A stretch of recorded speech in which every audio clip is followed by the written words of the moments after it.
Heavy showers around this evening, and for some, well, a few thundery downpours, also quite gusty close to those heavy showers, all from this, an area of low pressure, just sitting out to the west and spiralling bands of showery rain our way. This weather front's made for a dull and damp day across parts of northern Scotland. That's not moving too far, but elsewhere the showers are moving in. Some big thunderstorms this evening over South Wales and southern counties of England. That's where we have a Met Office yellow warning in place. Something a bit drier for Northern Ireland and Northern England for most of the night, but this band of showery rain may get to Northern Ireland by dawn, also spreading across eastern parts of England too, keeping the temperatures up for sure. Double digits for many. Clearer skies over Northern England and southern Scotland will allow temperatures to dip down to single figures.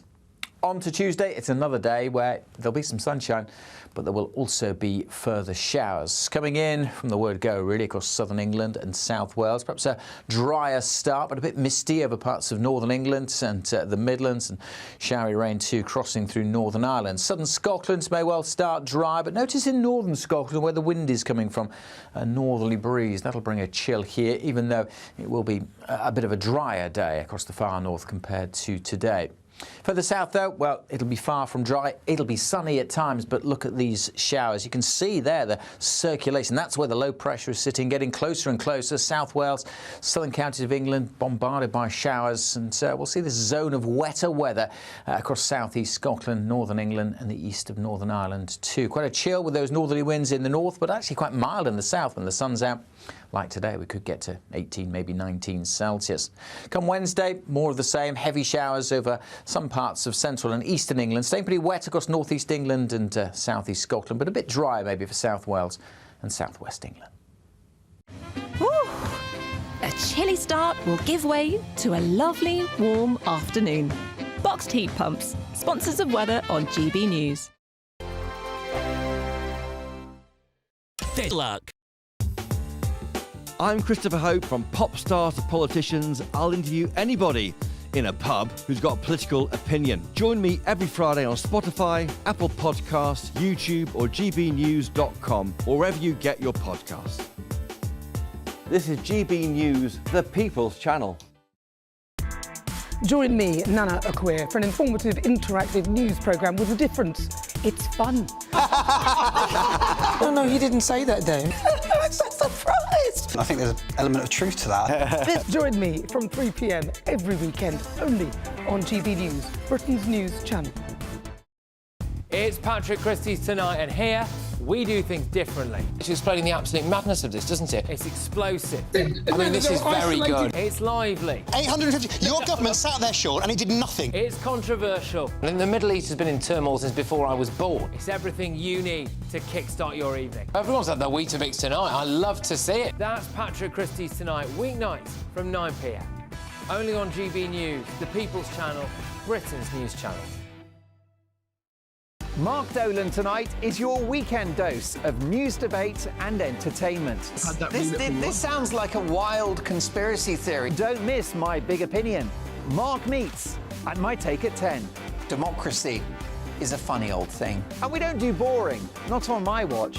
I just won't have it. Let's go and get another glass of that bubbly. You've earned it. That's Mark Dolan Tonight, Saturday and Sunday, 9 to 11, only on GB News, the People's Channel, Britain's news channel. If you want your news to be straight talking... This is a nightmare for the Conservatives again. Down to earth. It's not just Nottingham where this is happening, is it? And most importantly, honest. Hard-working, middle-class taxpayers, they'll get their book thrown at them. Then catch me, Martin Daubney, Monday to Friday, 3 till 6 p.m. on GB News, Britain's news channel.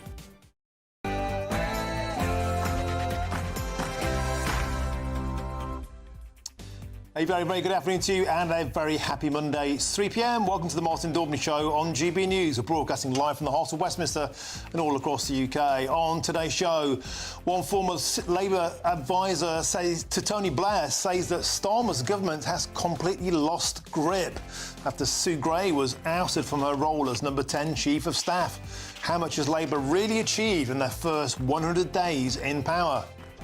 And we'll be crossing live to Keir Starmer later in the show as he addresses the nation on the state in Israel.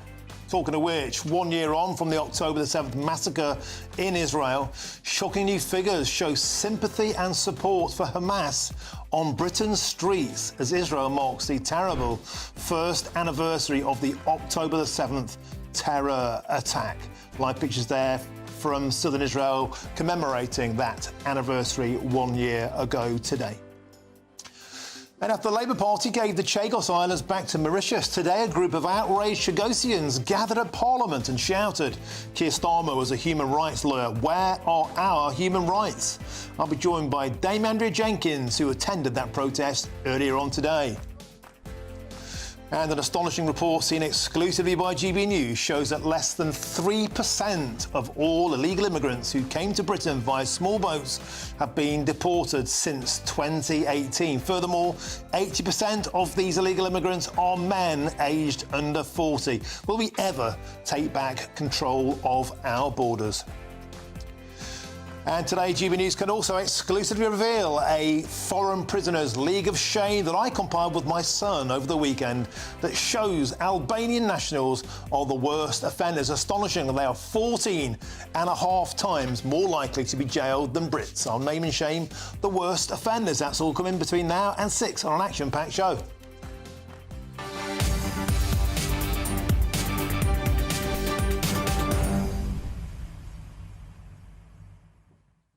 Welcome to the show. Always a pleasure. Two amazing exclusives today from GB News. The first one, 3%, just 3% of those who've come to this country illegally since 2018 have been sent back. It makes an absolute mockery of our tough on illegal immigrant stance, does it not? Secondly, British jails packed full of foreign nationals. Albanians 14.5 times more likely to be in jail than Brits. What on earth are they still doing here? We've got a returns agreement with Albania. Surely it's time to send them back. And how about making it harder for them to get here in the first place? Get in touch the usual way. gbnews.com/you're safe. But now here's your weather. And it's your headline, sorry. Will Hollis.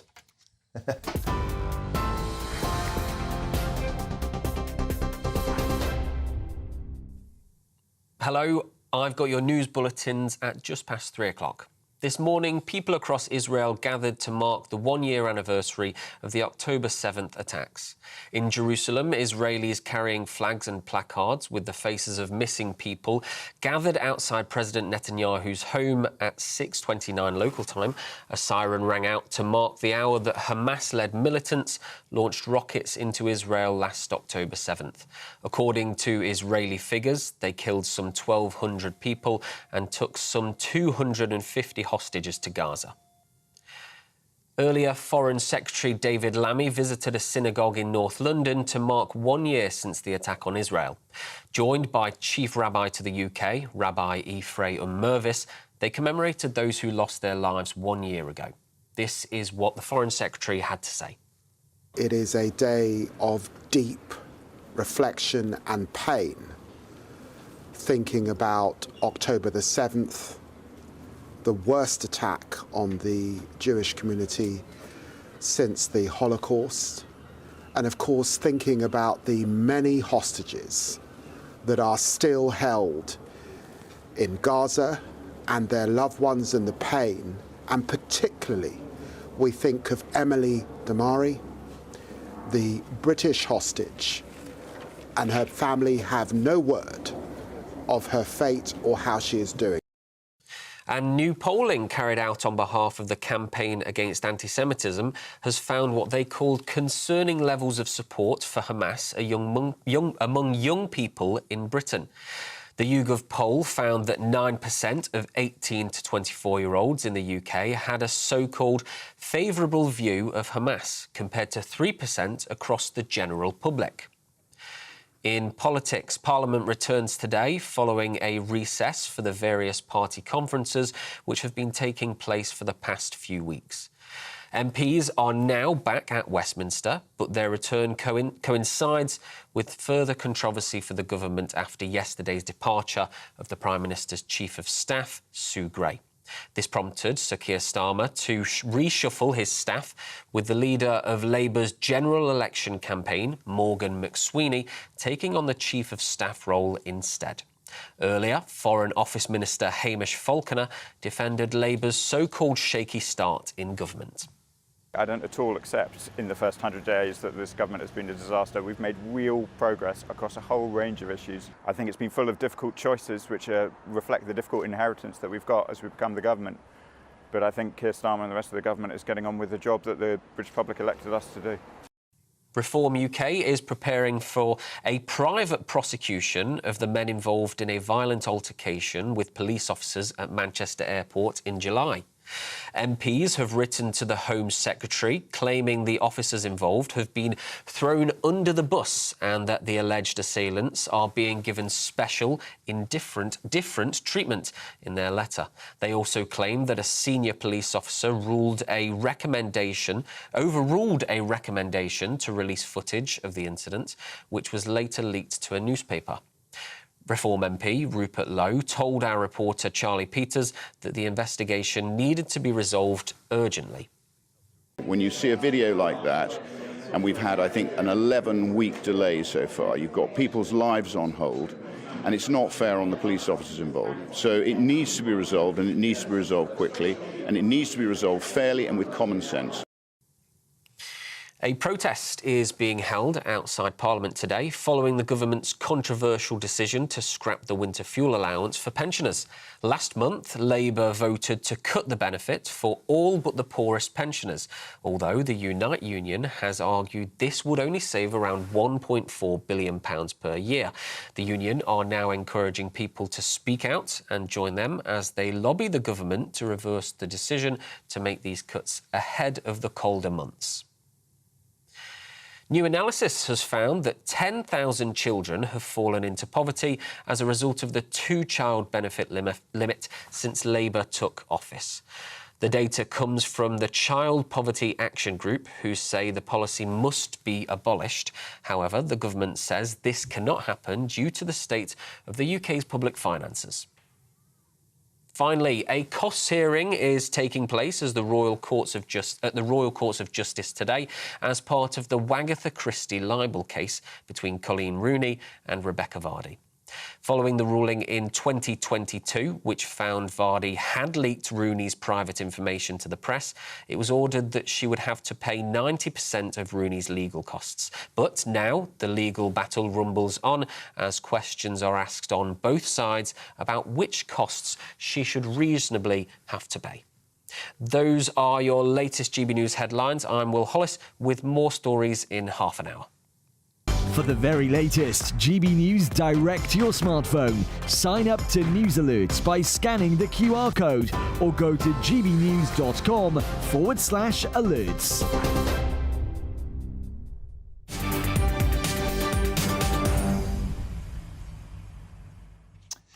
Thank you, Will. Now let's get cracking. Now, as Keir Starmer approaches 100 days in office as Prime Minister, has his Labour government descended into absolute chaos? Well, his Chief of Staff, Sue Gray, has called it a day as she quits her role over fear she had become a distraction. And let's now cross to GB News' political editor, Christopher Hope, who joins me from a very sunny locale outside Parliament. They're looking beautiful, Chris. The weather, not you. I digress. 100 days in, Chris, and let's be frank, I don't recall a single positive headline in the entire Premiership so far. If there has been one, they've been completely overshadowed from the riots, two-tier Keir, free gear Keir Starmer, the pensioner harmers, a headlines writer's dream. But it's been a nightmare for the Labour Party so far. The guy, to use a football term, is having a nightmare. Yeah, Martin, and welcome to a sunny Westminster. Well, I mean, football, like politics, is a game of two halves. We're barely even 100 days into this new government. It's a 5-year government. I would argue they had quite a good period when Parliament was sitting until the end of July. They got their policies out the way. They announced plans to renationalise the rail services, established plans for GB Energy. They paid more public sector workers more money, and if, you know, that's what they did, and some would say that was at the expense of pensioners, and that was awkward for them. And then it all went very wobbly indeed in the summer with this row about freebies, free glasses, suits and use of a flat from a senior Labour peer called Lord Ali. And then now we have today, we have Sue Gray, the Chief of Staff appointed. She's lost her job. She now is the nation's envoy. We're not even sure what that job is. It didn't exist before Sue Gray resigned late last week. Morgan McSweeney replaces her, and we'll wait and see how that goes. So I think it's a feeling. I think they made a rod through their own back. My analysis of this, Martin, such as it is that I was there in Rolls-Royce in Derby during the election campaign, and Rachel Reeves said then that she won't have a budget until the OBR, the Office for Budget Responsibility, has checked all the numbers are okay and not going to spook the markets. That takes 10 weeks, and that's why the budget is not until October the 30th. And I think that has paralysed this government. It's been able to get ahead of the curve. It's enabled to drive events. Most new governments with the scale of a majority that Labour's got would have had a budget before Parliament broke up. That hasn't happened, and I think that's what's caused the stasis at the heart of government.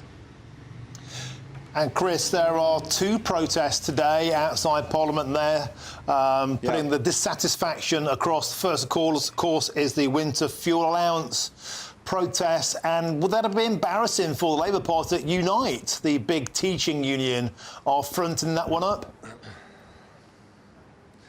Yes, certainly. Earlier we had the protest outside Parliament from the pensioner groups saying, why on earth are you taking away £300 from 10 million pensioners in this country? I mean, the politics looks completely tin-eared to me. Why they couldn't announce that at the same time, maybe as the state pension going up by a big figure back in September, and then do it as a yin and yang. At the one hand, we're giving you more money in your state pension, and the other hand, we're taking away this benefit from all these millions of pensioners. The second protest here is by the Chagos Islanders. Of course, we heard last week how the government's going to give, and you'll see them now, at the end of this protest. Earlier there are a lot more protesters here, now there aren't as many, but they are protesting against the government's decision to hand over sovereignty over the Chagos Islands, apart from the Diego Garcia base, to Mauritius. And with me now is Jean-Francois Nellen from Chagosian Voices.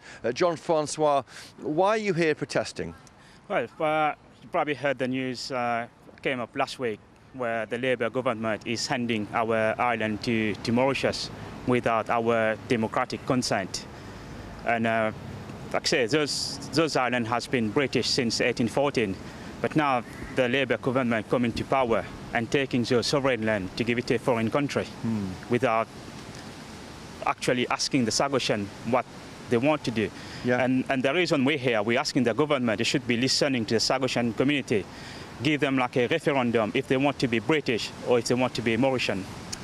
Yes, to remind listeners and viewers, 1,500 Chagosians were removed from your islands, weren't they, by the British government, and then you came to live here, and there are now 6,000 Chagosians, and you believe they all want to return. Correct. At the time of the forced removal, there was about 1,500, and it was done under Labour government.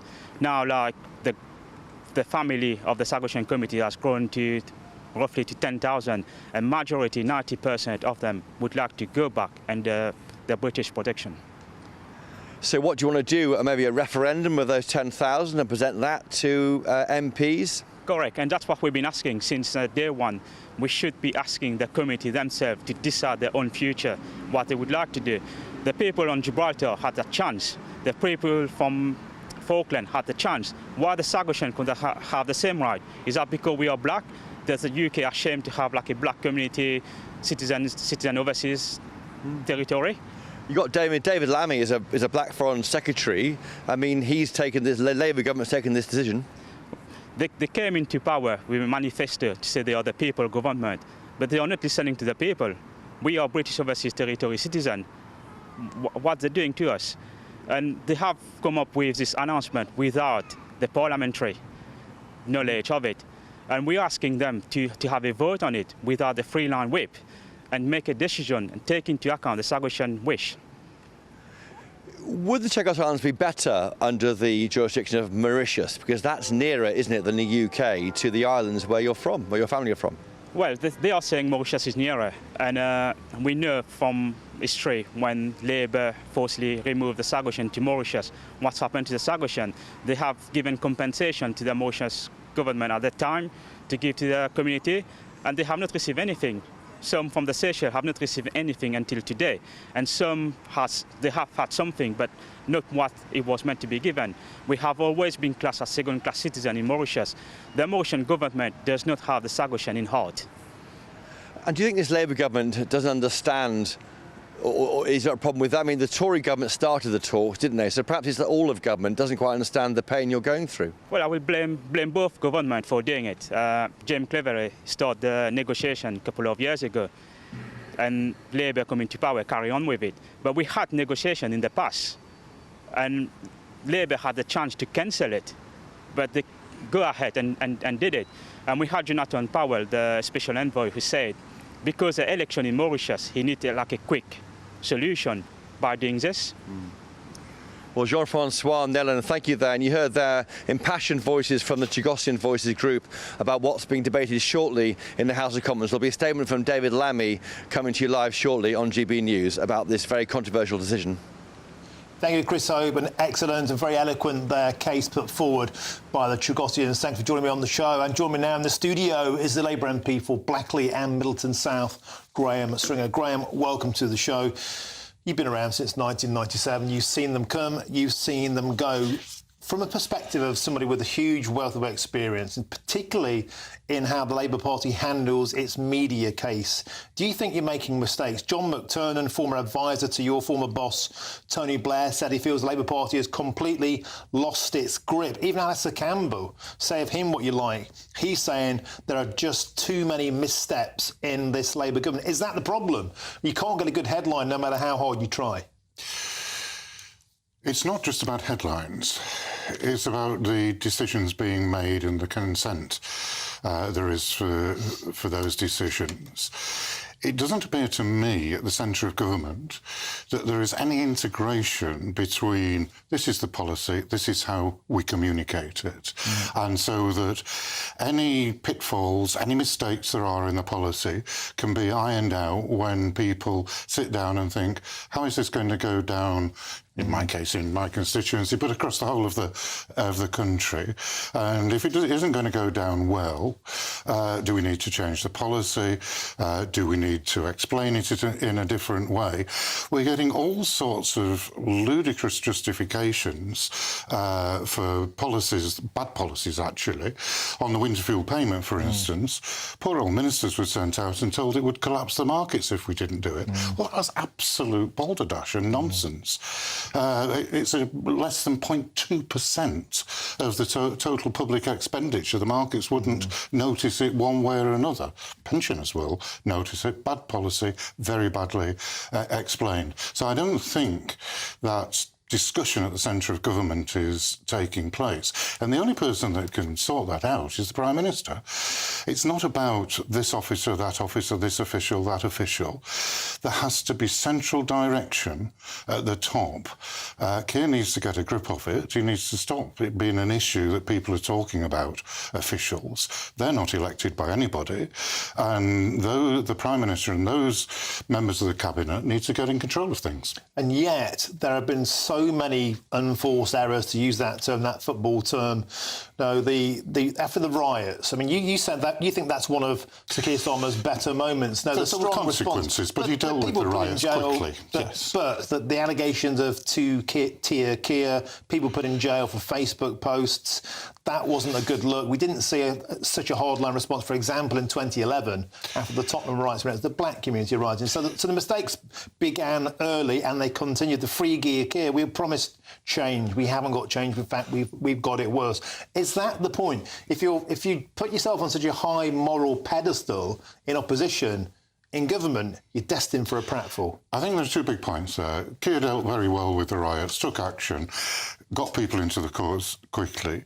Because the riots were taking place, I think the courts handed out decisions that were tougher than they otherwise would have been. And that was the courts, not Keir. He took the right decisions. I think the courts took some very strange decisions after that. On the two-gear Keir, as you say, it's an offensive term, but basically members of the cabinet should not be receiving gifts from multimillionaires. People out there, they probably wouldn't use these terms, would want to know what the quid and the quo are. You know, what is the millionaire expecting? I'm not saying he's getting anything, but what might he be expecting? Is it just influence? What is it? In the normal world, if there is an exchange of thousands and thousands of pounds, people expect something from it. Keir started to make amends. He's paid £6,000 back. He should pay the lot back. There's £101,000 he hasn't paid back. Well, precisely. If he was wrong on pay that back. If he was wrong on £6,000, then he was wrong on the rest. If it was genuinely to run his office, that's one thing. But if it was clothes, sports events, fashion shows, whatever, that money should go back. Can I quickly ask you, 60% of voters, when they were polled last week, don't think Keir Starmer is even going to be in charge of the Labour Party come the next general election. What's your take on that, Graham? There's been mistakes, but that's nonsense. I mean, not the opinion poll's the opinion poll. Keir, with the majority he's got, is going to be there for the term. The Labour Party, culturally, doesn't get rid of leaders. In my opinion, it should have got rid of one or two leaders in the past, and I've said so. But Keir's got a very large parliamentary majority. Short of some very strange events, he's going to be there for the term. Hey, Graham Stringer, thank you for coming in. It's always a pleasure to have your company. Thank you. Now, it's been a year since Hamas militants attacked Israel, murdering more than 1,000 people. And how has the world changed since? All that and more next. I'm Martin Daubney on GB News, Britain's news channel.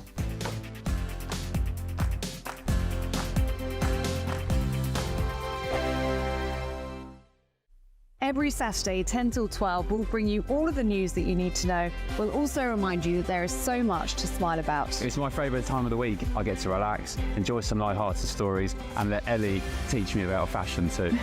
That's Saturday Morning Live, every Saturday, 10 till 12. Only on GB News, Britain's news channel.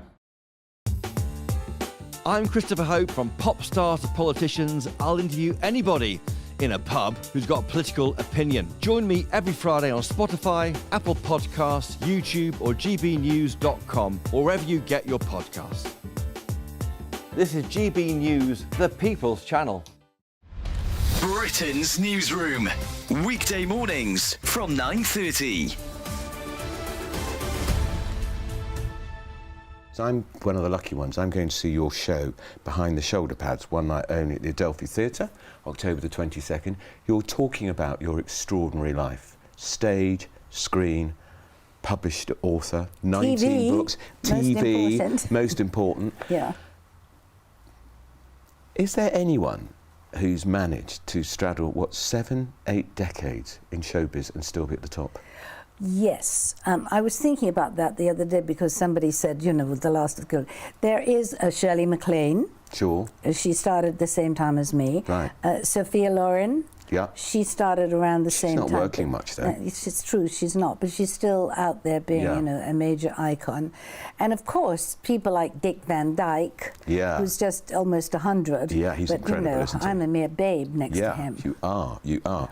But and I was thinking about, you've written some extraordinary, wicked, waspish diaries, which of course you can because you've worked with so many people. Look at the names: Frank Sinatra, Lana Turner, Elizabeth Taylor, Dean Martin, Gregory Peck, Richard Burton, Paul Newman. The list goes on. Gene Kelly, And my Gene Kelly. favourite. Was he your favourite? Yes. Why? because I saw him in a movie when I was a little girl called For Me and My Gal with Judy Garland, and I just fell in love with him. It's such a cute movie. Well, they don't make movies like that anymore. And then I was lucky enough when I first went to Hollywood at age 20 to meet him and literally hang out with him and his friends, and then I put him in a movie with me that I produced. He played my husband in a movie called Sins. And he was wonderful. He was really wonderful. The People's Channel. We're proud to be GB News, the People's Channel. And as you know, we always love to hear your views. Now, there's a new way of getting in touch with us at gbnews.com/yoursay. By commenting, you can be part of a live conversation and join our GB News community. You can even talk to me, Bev Turner, or any of the members of the GB News family.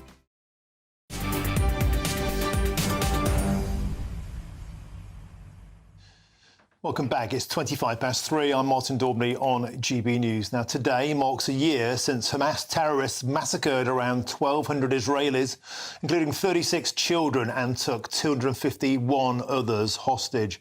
In a statement marking the anniversary, Prime Minister Sir Keir Starmer described the attack as the darkest day in Jewish history since the Holocaust. But in spite of this barbarous attack, a new report has found that almost 1 in 10 young people are sympathetic towards Hamas. And over the weekend, one woman at a pro-Palestine march in London astonishingly said this. Terrorism are not international law. Hamas are not terrorists. Why don't you dig a big hole and jump? Isn't it incredible? You know, 1 year ago today, I was covering this story on Breakfast News with Anne Diamond. Astonishing images broke in of those paragliders going in, of the trucks going over the border, of the gunfire, the massacre that followed, the terrible barbarism that followed, the kidnappings of pensioners, of children, many of which haven't been returned. 97 still haven't been returned. And the day after the marchers broke out in London, and those of us who saw what happened on the day were just astonished that anybody could even think of taking to the streets. And still, to a year on, that's happening. People, British citizens, screaming that Hamas aren't terrorists, that Hezbollah aren't terrorists. This is happening in broad daylight on British streets. I find it incredible. Let's discuss this now with the Chief Executive at the Campaign Against Anti-Semitism, Gideon Falter. Gideon, welcome to the show. It's with a heavy heart that we have to even have this conversation. 1 year on should be a time for reflection, for memorying, for the memorial to those who lost their lives in such a brutal way and those who still are at large. And yet, this poll the Campaign Against Anti-Semitism has put out today is simply astonishing. First of all, can you tell us your thoughts about that huge event 1 year ago, and then tell us about your poll? I think, for a start, just the poll and the event itself are inextricably linked, because the event, obviously, October 7th, the worst atrocity since the Holocaust, and we saw evidence which was filmed by Hamas and put out by Hamas that incontrovertibly told us that they went out and they murdered civilians, they raped, they took people hostage, they brutalized them, they burned people alive. That is something that there is evidence of. It's something that we saw on social media. It's something that we saw on the news. It's something that we've seen over and over again since, as forensic reports came in and as more and more casualties and victims were found. And it's something we've heard about from hostages who've been returned from Hamas captivity. But the fact that we then look at what's going on in our own country, and this is where the poll is so staggering, we look at what's going on in our own country, and I just see the problem on our doorstep. First of all, we've had these protests on our streets pretty much every week, where we've had people expressing support for terrorist organizations. We've seen police attacked. We've seen the police failing really to do very much at all about what's been going on our streets. We've seen 2 successive governments now failing to get to grips with this. And then we've also seen it spreading from our streets onto our campuses. But the polling results for me are devastating, because for 1 in 9, for 9%, nearly 1 in 10, of our young people, 18 to 24 years old, to sympathize with Hamas is devastating. But it's not even as bad, I think, as one of the other statistics, which is that 16% of our young people think that those Hamas attacks, which they've all watched play out on social media — this is a young generation that's been getting its news from social media — they've seen it all play out. 16% of these young people think those attacks were justified. And the general population figures aren't even that much better. 7% of people in our country think that the October 7th atrocity was in some way justified. And if you consider the way that the numbers play out, that means there are about 4.5 million people in our country who think October 7th was justified. It's an extremely dangerous state of affairs. I find it simply incredible, Gideon. I'm particularly alarmed. I work around Westminster. I've been through a great many of these protests of both sides. I get involved in all of them. At one of them, I was begging a police officer to take down that projector that was projecting onto Big Ben from the river to the sea. They were not interested. They had no interest whatsoever in an intervention. The people in full ski masks. I was begging the coppers to arrest them. They had no interest in that, Gideon. And then I was egged for my point in that, and I was egged by a very bitter, angry-faced young woman. It struck me at the time on these protests, and your data backs it up, Gideon. Why is it that young people in particular seem so poisoned against Jews? What's going on? I think there's an immediate problem, which is the way that news is spreading, the way that conspiracy theory is taken as fact now. I mean, just look at the fact that, from our polling, 13% of young people think the government is wrong to ban Hamas as a terrorist organization at all. And you look at where they're getting those views from, and it's from social media largely, it's from conspiracy theory. But it goes to a much deeper problem, and it's a problem that doesn't just affect Jews. Because like you say, if somebody's beaming genocidal anti-Semitic slogans onto Big Ben, if they're masked up and abusing members of the public, journalists, members of police forces, then there is something seriously wrong here. And I think the rot that there is that in many ways, not just in our country, but across the West, people are forgetting what the West is for. They're forgetting that there isn't this, that there isn't, it cannot be said to be the case that all views are equal, that there are two sides to every story. Sometimes it is the case that Hamas or others are terrorists, that they represent something that this country and everybody in it should be against. And sometimes it is the case that those opposing those terrorists are just civilians or are soldiers trying to do their jobs. And unfortunately, what we're seeing now is people who say that Hamas's attacks were in some ways justified, that if you take that along the way, it means that rape is justified, it means that murder is justified, it means that taking hostages, innocent civilians, as you say, Holocaust survivors through to infant babies, taking them as hostages is justified. And you kind of fall into a moral morass, which is, I think, unfortunately, where a lot of our young people have been dragged by some of the views that they've taken on. OK, thank you for joining us on this momentous occasion. Gideon Falter, of course, the Chief Executive at the Campaign Against Anti-Semitism. Hope you have some peace today. Thank you. Thank you. There's lots more still to come between now and 4 o'clock, including people who are protesting outside Parliament against the government's decision to scrap the winter fuel allowance for around 10 million British pensioners. We'll be talking to them next. But first is your headlines, and it's Will Hollis.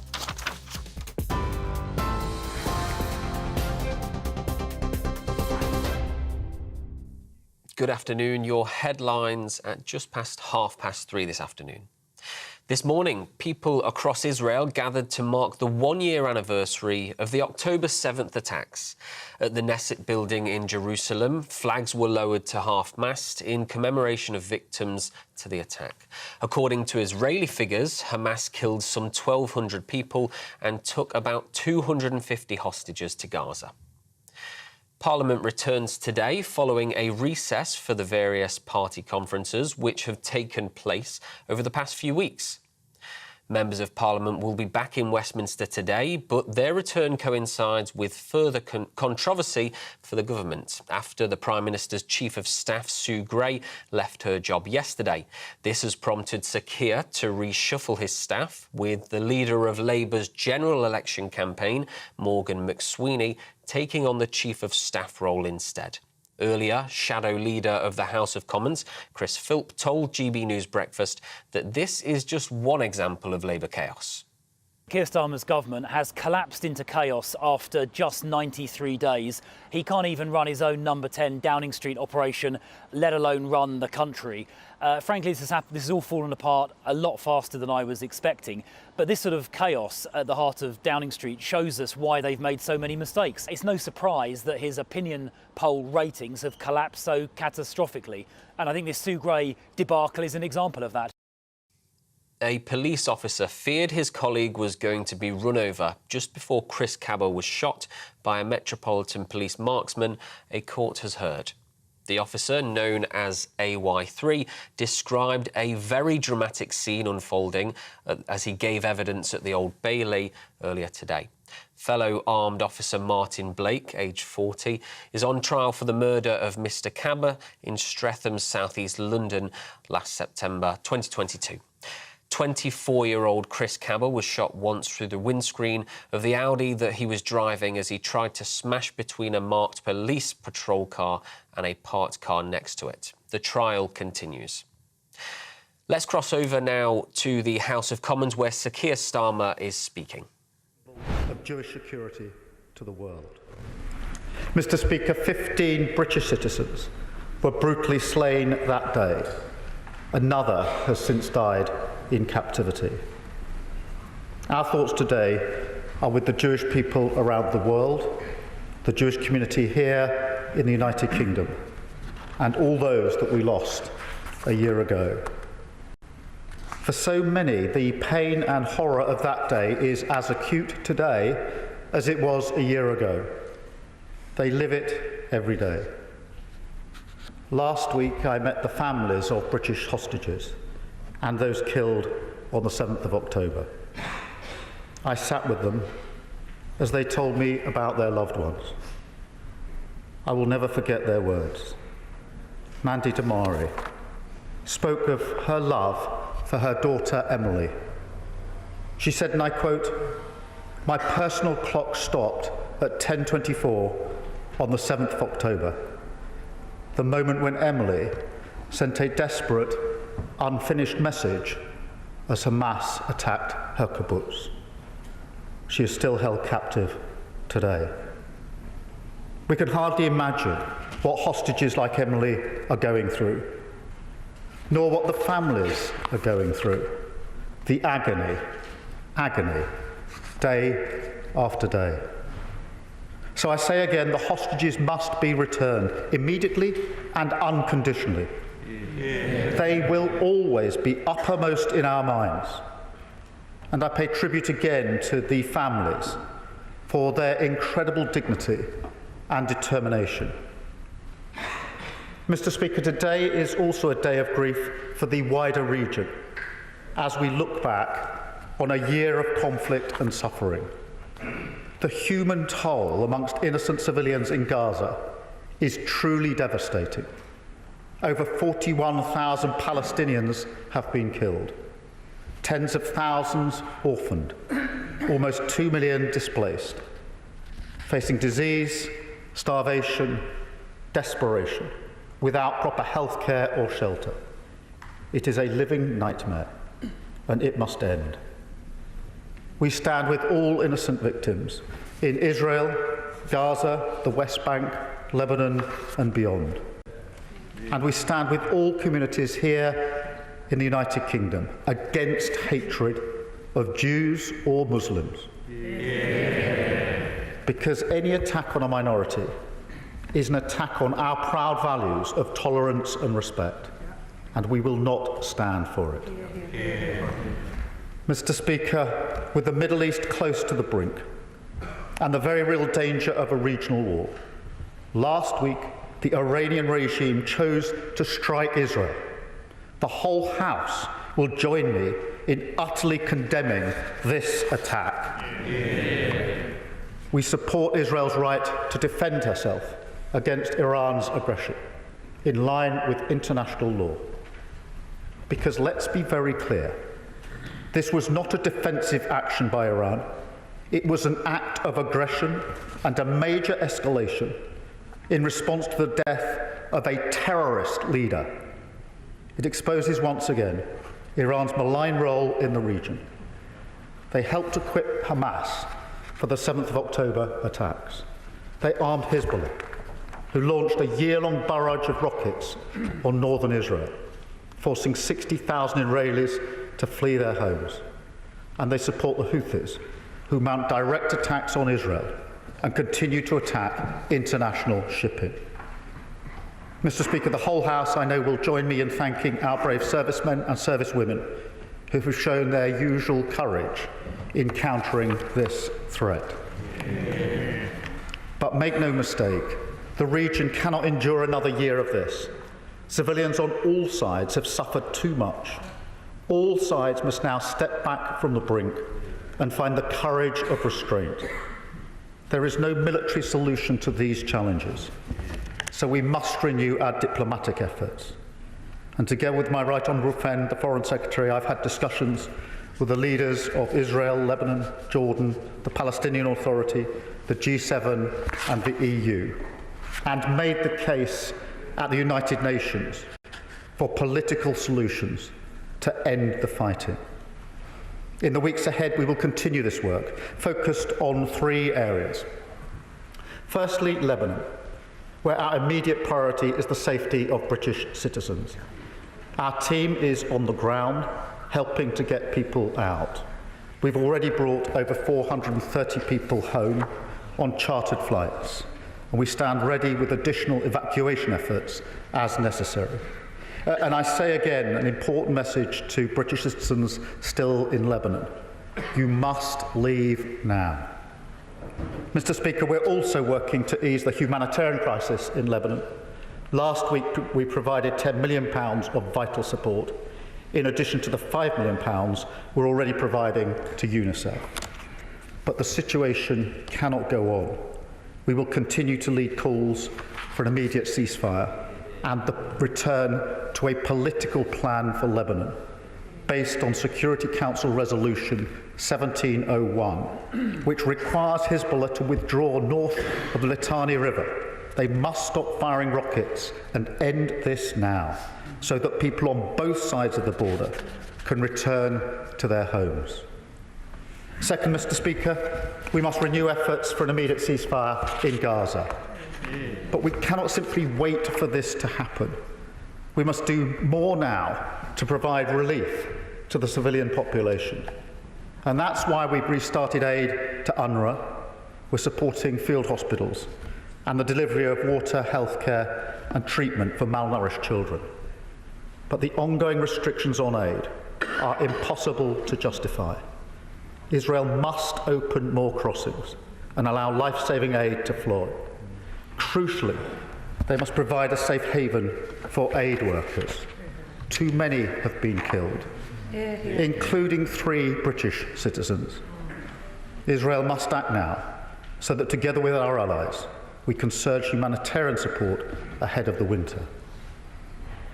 Third, Mr. Speaker, we must put in place solutions for the long term to break the relentless cycle of violence.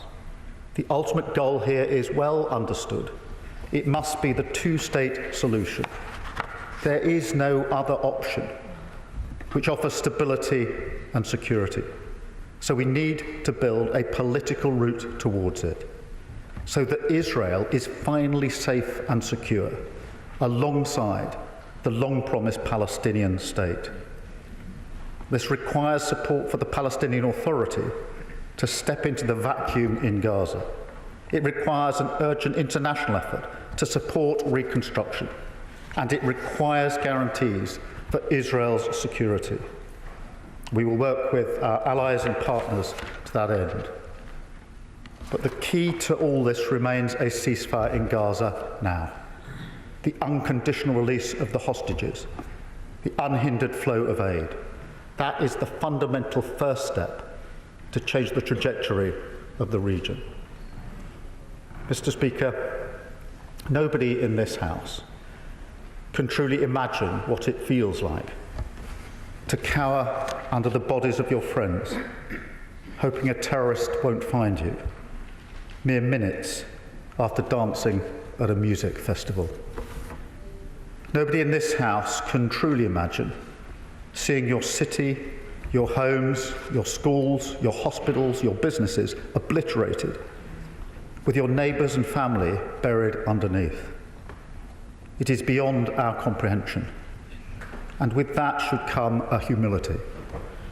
It is hard even to understand the full depth of this pain, but what we can do is remember.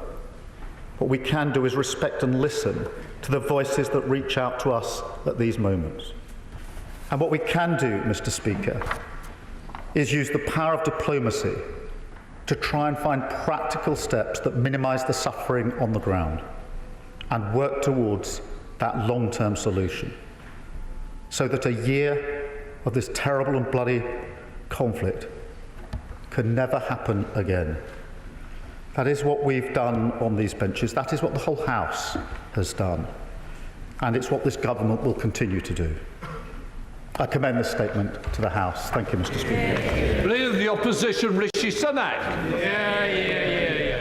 Can I thank the Prime Minister for advance sight of his statement? Today is the anniversary of October the 7th. This modern pogrom, the worst loss of life, Jewish life, since the Second World War, was a horrendous reminder of the anti-Semitism in our world and the existential threats that Israel faces. Over the last year, many of the hostages kidnapped by Hamas on the 7th of October have been raped, sexually abused, murdered, and mutilated beyond recognition. And today, a year on, many still remain held by Hamas and other terrorist groups. I think particularly today of the British citizen Emily Damari, who has endured a year in captivity. Across this House, I know that we join in saying, bring them home. The situation in the Middle East is grave. Too many innocent civilian lives have been lost. It is right that this country continues to play its part in defending Israel against Iranian attacks. But we should not forget the base cause of all these events: Iran's refusal to accept Israel's right to exist, and its desire to destabilize the region through arming and funding its terrorist proxies, Hamas, Hezbollah, and the Houthis. The current conflict in Lebanon is a result of Hezbollah's determination to use this territory to launch rocket attacks on Israel. And let me be clear, Israel has a right to defend itself. It has a right to eliminate the leadership of Hezbollah, and it has a right to restore security for its citizens. And this country should support Israel in pursuing these goals. But can the Prime Minister tell the House and expand on what he said about what role the United Kingdom is playing in providing humanitarian support to those Lebanese citizens who have been displaced because of this conflict? And I welcome, I think, his announcements on some financial support to that end. The medium-term question we must help address is what happens once the Israeli operation has finished. And can I ask the Prime Minister to update the House on what steps this country, along with our allies, are taking to help build up the capacity of the Lebanese state so that Hezbollah cannot simply re-establish itself in southern Lebanon? We must never forget that Hezbollah do not represent the interests of Lebanon or its citizens, but those of their paymasters in Tehran. Turning to the situation of British nationals in Lebanon, I know that the government has rightly been urging them to leave for some time now, but it is clear that difficulties in obtaining tickets on commercial flights mean a number of our citizens are still there. I welcome the government's chartering of planes to help British nationals return home, and know very well the logistical challenges involved in this, and pay tribute to all the Foreign Office and other teams that will be working hard to make sure that this happens. And can the Prime Minister assure the House that any British national who wishes to leave Lebanon will be able to do so on a government-chartered flight? And turning next to the Prime Minister's speech at the UN General Assembly, which he mentioned, can I fully endorse his reaffirmation that the United Kingdom will stand with Ukraine for as long as it takes. Events in the Middle East and indeed Ukraine are another reminder that the world is increasingly becoming more dangerous. If we wish to be able to continue to deter our enemies, defend our values and stand up for our interests, then we will need to invest more in our military. Now, the Prime Minister and I have discussed previously my view that we should increase defence spending to 2.5% of GDP by 2030. But in our previous exchanges and in this House, he said a trajectory for future defence spending would be set out at the coming fiscal event. And could I just ask that he reconfirm his commitment to that timetable? And finally, on this sad anniversary, can I finish by saying that the United Kingdom stands with Israel against this terrorism today, tomorrow, and always. And to the Jewish community here in Britain, I know that at moments like this, when the Jewish people are under attack in their homeland, Jewish people everywhere can feel less safe. And I know that the Prime Minister will agree with me that across this House, we will always stand against the evils of anti-Semitism. Minister. I thank the Leader of the Opposition for his words, and I do think it's important on an occasion like this that we speak as with one voice across the House, and I think the whole House will agree with him when he says, in relation to the hostages, we must bring them home. They must be uppermost in our minds. He asks about the assistance in Lebanon. Humanitarian assistance is being provided, aid and money, also training, as he will know, and working towards the Security Council resolution. In relation to the evacuations, he asked about British nationals, and we will make sure that any British national does have the assistance they need to come home. And again, I repeat, now is the time to leave, and if any British national requires that assistance, please make contact with us so that we can provide that assistance. In relation to the 2.5% of defence spending, let me recommit to that we will increase it to 2.5%, and we'll set out our plans in due course. But the most important thing today, I think, is for this House to do it as it is doing, which is speak with one voice on the one-year anniversary of an awful terrorist attack. Thank you. Chair of the Select Committee, Emily Thornberry. Thank you very much, Mr. Speaker. On this anniversary, the House unites in its condemnation of the murder of over 1,000 Israeli citizens and makes a united call for the release of 100 hostages. Parliament also stands behind a belief in the rules-based international order, a belief that all civilian life is equal and must be protected. And so today we mark a year when more than 41,000 Palestinians have been killed in Gaza, 742 people have been killed in the West Bank, and over 2,000 people have been killed in Lebanon. And that's Emily Thornberry there. And we've just heard from Keir Starmer, the Prime Minister, and Rishi Sunak, Leader of the Opposition, on this, the first anniversary of the terrorist invasion of Israel. Let's look back over that speech now, and we're going to be joined by our Home and Security Editor, Mark White. Mark, welcome to the show. So Keir Starmer seems to me wanting to be all things to all people, even on today, recognising the right for the Jewish people to mark the occasion, but also in defence of the citizens of Gaza, the Palestinians. What's your take? Well, he says all innocent people clearly in the region who have been caught up in both the terrorist attacks on the 7th of October and then the subsequent war that Israel is now prosecuting on multiple fronts against these terrorist organisations. He would like to recognise and call for that immediate ceasefire. I should say, Martin, just before we continue the discussion, there is an alert right across Israel at the moment, central Israel, because of a ballistic missile launch from Yemen, a ballistic missile en route towards central Israel. This is how it's looking on my sort of terror map here. Just get the light out of the way from you there. You can see those red alert notifications right across that central part of Israel around Tel Aviv as they await this ballistic missile, because with a ballistic missile it's more difficult for them to determine the exact trajectory of where this missile could strike. But according to the Israeli Defense Forces, it is a ballistic missile that has been launched.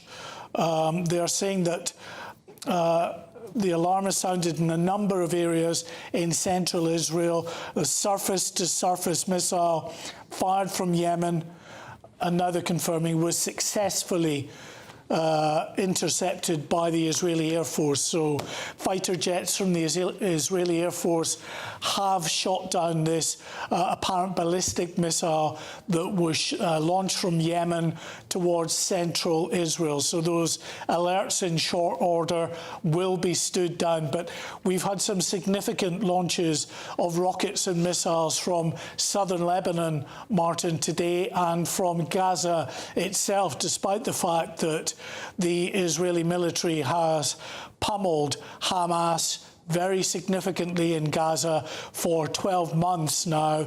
They still have an ability to launch rockets, and while that is the case, then that war in Gaza, as far as the Israeli military is concerned, is not yet concluded, and despite the heavy toll to life in the Gaza Strip, it will continue. And it looks like Sir Keir Starmer's calls, as you were hearing from it there, for a ceasefire in that area look to be, a forlorn hope at this time, while Israel says it's fighting on multiple fronts to defend itself from attack.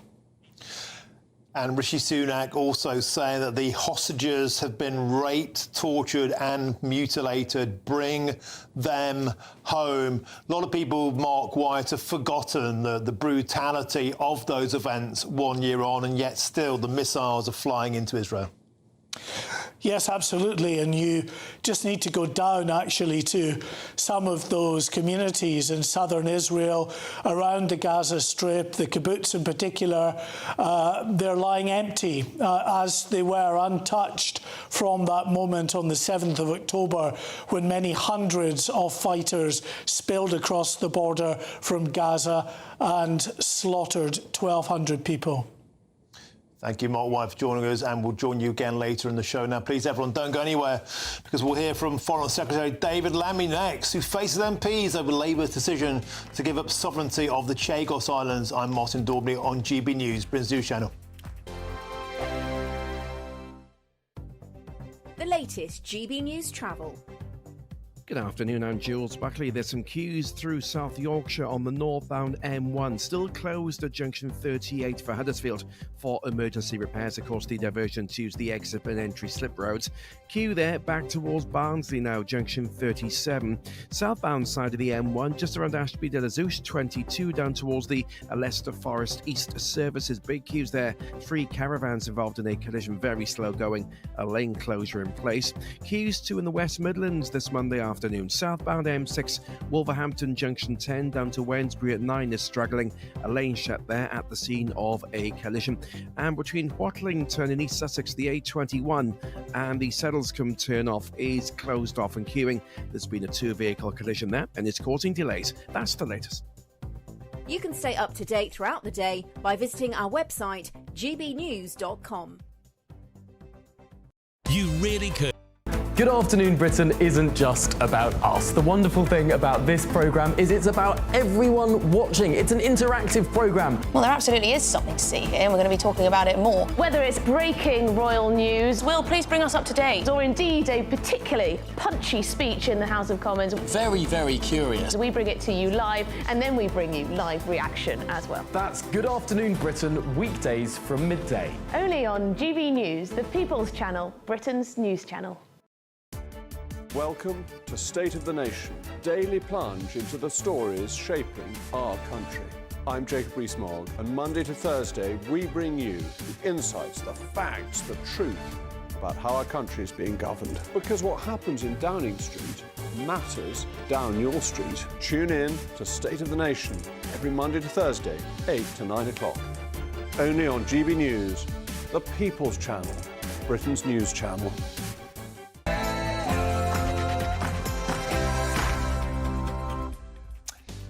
A very, very good afternoon to you. It's 4 p.m. and welcome to the Martin Daubney Show here on GB News. We're broadcasting live from the heart of Westminster and all across the UK. On today's show, Keir Starmer has addressed Parliament on the first anniversary of the October the 7th terrorist attacks as the Middle East teeters on the edge of all-out war.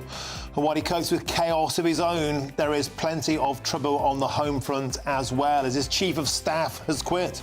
How much has Labour really achieved in its first 100 days in power?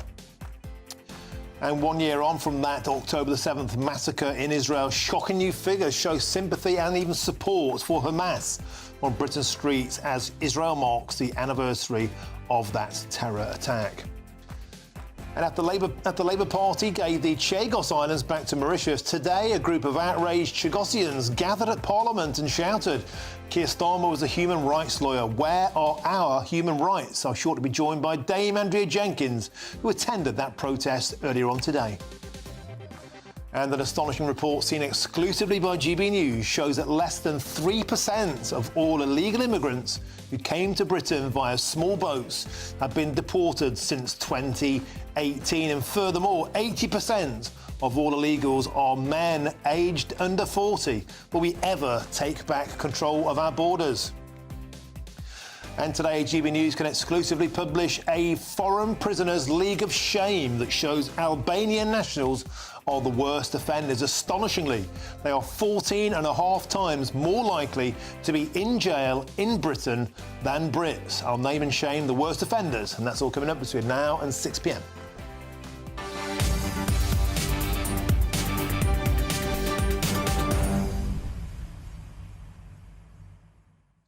Welcome to the show. Always a pleasure to have your company. An incredible set of figures that I crunched over the weekend with my son shows that 38 nationalities are more likely to be jailed in Britain than Brits. The Albanians top the League of Shame, followed by Kosovo. What on earth is going on? A lot of these people are coming here illegally and ending up in our jails. Why aren't we deporting more of them? And should we be preventing fewer of them from getting here in the first place? Send your views and post your comments usual way, gbnews.com/your say. But here's your headlines now, and it's Will Hollis.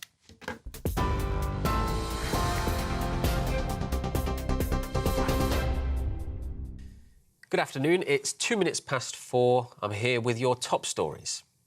This morning, people across Israel gathered to mark the 1-year anniversary of the October 7th attacks. In Jerusalem, Israelis carrying flags and placards with the faces of missing people gathered outside President Netanyahu's home. At 6:29 local time, a siren rang out to mark the hour that Hamas-led militants launched rockets into Israel last October 7th. According to Israeli figures, they killed some 1,200 people and took some 250 hostages to Gaza. Earlier, Foreign Secretary David Lammy visited a synagogue in North London to mark 1 year since the attack on Israel. Joined by Chief Rabbi to the UK, Rabbi Ephraim Mervis, they commemorated those who lost their lives 1 year ago. This is what the Foreign Secretary had to say. It is a day of deep reflection and pain, thinking about October the 7th, the worst attack on the Jewish community since the Holocaust, and of course thinking about the many hostages that are still held in Gaza and their loved ones and the pain, and particularly we think of Emily Damari, the British hostage, and her family have no word of her fate or how she is doing. New polling carried out on behalf of the Campaign Against Anti-Semitism has found what they called concerning levels of support for Hamas among young people in Britain. The YouGov poll found that 9% of 18 to 24-year-olds in the UK had a so-called favourable view of Hamas, compared to just 3% across the general public. In politics, Parliament is back following a recess for the various party conferences which have been taking place for the past few weeks. MPs are now back at Westminster, but their return coincides with further controversy for the government after yesterday's departure of the Prime Minister's Chief of Staff, Sue Gray. This prompted Sir Keir to reshuffle his staff, with the leader of Labour's general election campaign, Morgan McSweeney, taking on the Chief of Staff role instead. Earlier, Foreign Office Minister Hamish Falconer defended Labour's so-called shaky start in government. I don't at all accept in the first 100 days that this government has been a disaster. We've made real progress across a whole range of issues. I think it's been full of difficult choices which reflect the difficult inheritance that we've got as we become the government. But I think Keir Starmer and the rest of the government is getting on with the job that the British public elected us to do. A GP has been jailed for a string of indecent assaults against 7 female patients in Berkshire. Dr Stephen Cox has been sentenced to 22 years in prison at Reading Crown Court. Cox was found guilty of 12 counts of indecent assault, but acquitted of 4 others after a month-long trial. The jury was told how he had made patients undress unnecessarily and touched their breasts without gloves. The incidents took place between 1988 and 1997. Reform UK is preparing a private prosecution of the men involved in a violent altercation with police officers at Manchester Airport in July. MPs have written to the Home Secretary claiming the officers involved have been thrown under the bus and that the alleged assailants are being given special different treatment. In their letter, they also claim that a senior police officer overruled a recommendation to release footage of the incident, which was later leaked to a newspaper. Reform MP Rupert Lowe told our reporter, Charlie Peters, that the investigation needed to be resolved urgently. When you see a video like that, and we've had, I think, an 11-week delay so far, you've got people's lives on hold, and it's not fair on the police officers involved. So it needs to be resolved, and it needs to be resolved quickly, and it needs to be resolved fairly and with common sense.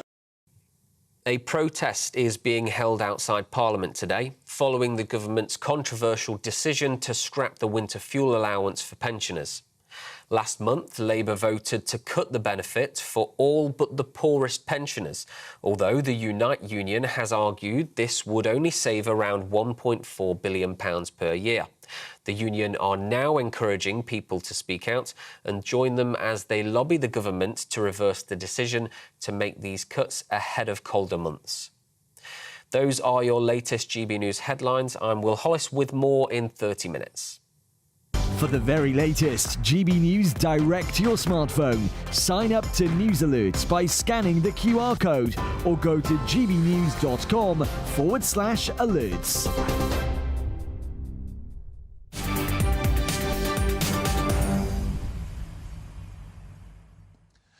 Thank you, Will. Now, Sir Keir Starmer has addressed Parliament on the first anniversary of the October the 7th terrorist attacks as the Middle East teeters on the edge of all-out war. But has he got chaos of his own back on the home front?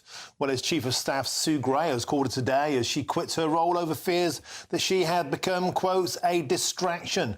Well, joining me now to discuss this and other stuff is the former Conservative MP, Dame Andrea Jenkins. Dame Andrea, a pleasure to have you on the show. Can we start? I know you had a protest earlier supporting the residents of the Chagos Islands, but before we get to that, can I quickly get your take on, we're approaching the first 100 days of Sir Keir Starmer's time as Prime Minister.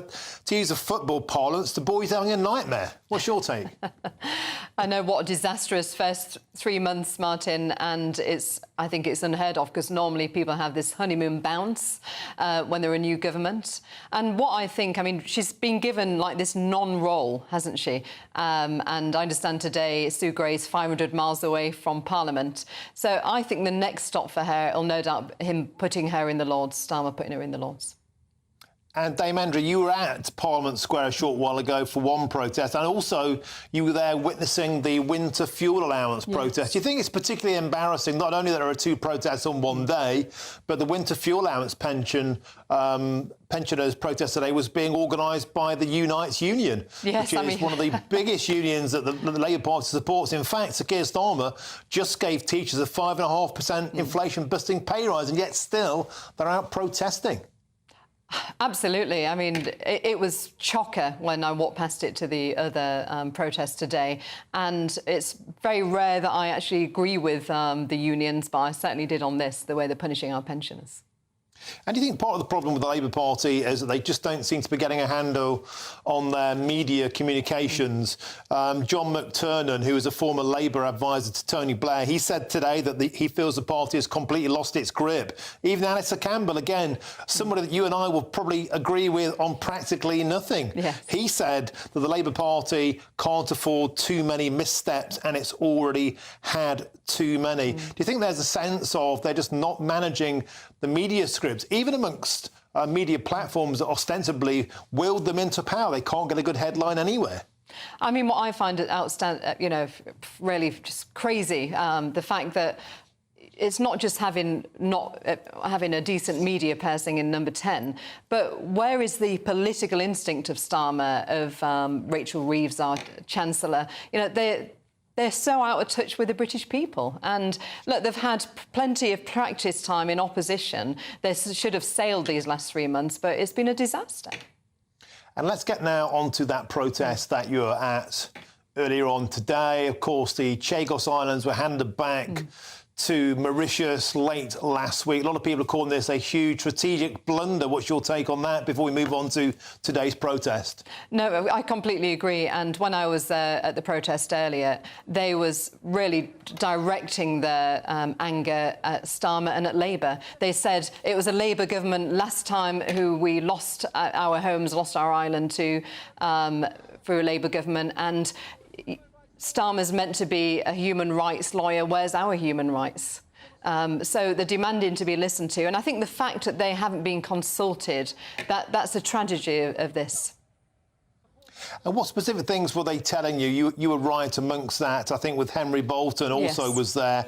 What were they telling you about, aside from the fact they felt ignored? I mean, let's not forget that years ago, Mauritius sold these islands off for £3 million. They didn't seem to care about the locals then. And what they said, they don't want to be part of Mauritius. This was a general feel. We are not Mauritians. And there was some ladies there as well who was born on the island, and they said, we just want to go home. And the deal that Starmer's done with, 98, nearly 100 years, that the island's still going to be occupied. They just want to go home, and they haven't been consulted. And I just think it's a tragedy, Martin. OK, Dame Andrew Jenkins, thank you very much for joining us on the show today. Always a pleasure to have your company. Thank you. Let's cross now to GB News' political editor, Christopher Hope. Chris, welcome to the show. Shall we start with a bit of reflection of what was just said in chamber there? Sir Keir Starmer and Rishi Sunak both commenting on the anniversary of October the 7th, the terrorist invasion of Israel by Hamas. Sir Keir Starmer starting off by saying that last week he met with the families of the hostages, very movingly, as did Rishi Sunak, talk about the terrible human tragedy endured by those with British connections. Yeah, Martin, welcome again to College Green here in Westminster. That's right, one of those moments when Parliament is at its best, on moments of solemnity and reflection. Let's have a listen to what Sir Keir Starmer had to say a few moments ago. Make no mistake, the region cannot endure another year of this. Civilians on all sides have suffered too much. All sides must now step back from the brink and find the courage of restraint. There is no military solution to these challenges, so we must renew our diplomatic efforts. And together with my right honourable friend, the Foreign Secretary, I've had discussions with the leaders of Israel, Lebanon, Jordan, the Palestinian Authority, the G7 and the EU, and made the case at the United Nations for political solutions to end the fighting. That's Sir Keir Starmer. Now, Labour ministers are fanning out across London this week. They're going to sign books of condolences at the embassy. I think this is definitely felt across the board, the importance of that 1 year on anniversary, and such a sad moment for everybody, of course. After Sir Keir Starmer's finished speaking, we'll be hearing from David Lammy, Martin, talking about the issue which Andrew Jenkins was raising there with such authority, about the issue and concern about the Chagos Islanders. Now, an hour ago, I interviewed a very eloquent spokesman for this group of people. 1,500 Chagosians removed from the islands there under a Labour government in the late 60s. Now there's 6,000 of them here in the UK, most of whom want to go back. Now, I've been asking the PM spokesman about that very issue in a lobby meeting just now, and they say they're not going to try and do a referendum of the Chagosians in the UK. They're going to carry on with their plan, but they do say they're going to be flying back Chagosians from the UK to the Chagos Islands to look at the lands they once lived in, their ancestors once lived in, and then fly them back again. So that apparently is an attempt by the UK government to deal with the concerns of those displaced islanders. But Chris, when you were speaking to them, and they were, I thought, excellent, very eloquent, very passionate, and they deeply, deeply care about their country, and very supportive of the fact that for all this time, Great Britain has been an ally to them and a supporter of them. And it's all fair and well, is it not, for David Lammy, for the Labour Party, for the conversation started by Liz Truss and James Cleverly to say that it's the right thing to do to hand the island back. But the fact of the matter is, Mauritius sold it all those years ago and haven't really cared much about the Chagosians since then. Yes, in many ways, I think it's a stain on our reputation. We had the number 10 there apologising to the Chagosians. They were removed against their will. There's now around 60 migrants living there and about 1,500 defence contractors, and that's it on the Chagos Islands. And therefore, the reason why the government says they're not going to listen to Argentina's claim on the Falklands or Spain on Gibraltar is because most people living there don't want to be anything other than British. Now, the Chagosian Voices campaign says, well, we've got 6,000 Chagosians in this country, and they want to be British, and they want their lands to be British, not controlled or owned by Mauritius. And that's why I think their argument, the UK government argument, falls down. Why can't these 6,000 Chagosians have their voice listened to? Do you think that, as well as domestically, we've been talking about Sue Gray, about the aftermath of the riots, about the freebies, about the cronyism. There's been a lot of trouble on the domestic front, but politically on the foreign front, this is seen as a pretty major blunder by the Labour Party, surrendering territory needlessly that just didn't need to be done. Are we getting off onto a bad footing as well with foreign policy with the Labour Party? Well, it's a good point. I mean, don't forget James Cleverly, the Foreign Secretary at the time, and now he wants to be the Tory leader. He started these negotiations that Boris Johnson told Camilla Tominey on GBNews yesterday that he would never have done so. David Cameron, it looks like, pushed it out until after the election when he was Foreign Secretary. So the rot set in, let's not forget, under a Tory government, James Cleverly and Liz Truss as Prime Minister. But this Labour government has surrendered these islands. They're saying it's for in order to guarantee the future of the Diego Garcia base for 100 years, to allow the US to have access to it.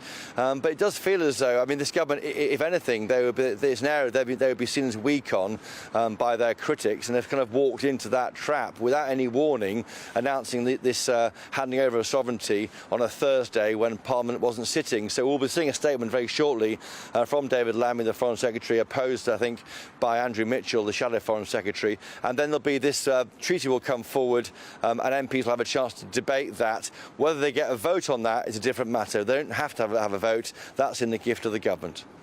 OK, thank you very much, Chris Ho. We'll have a full update on that as and when Mr Lammy delivers that speech. Thank you very much, Chris Ho.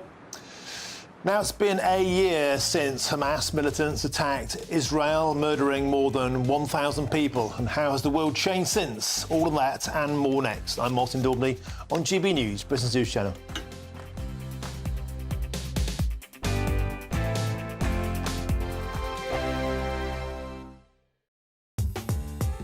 I'm Christopher Hope. From pop stars to politicians, I'll interview anybody in a pub who's got a political opinion. Join me every Friday on Spotify, Apple Podcasts, YouTube or gbnews.com, or wherever you get your podcasts. This is GB News, the People's Channel. This is GB News, Britain's news channel.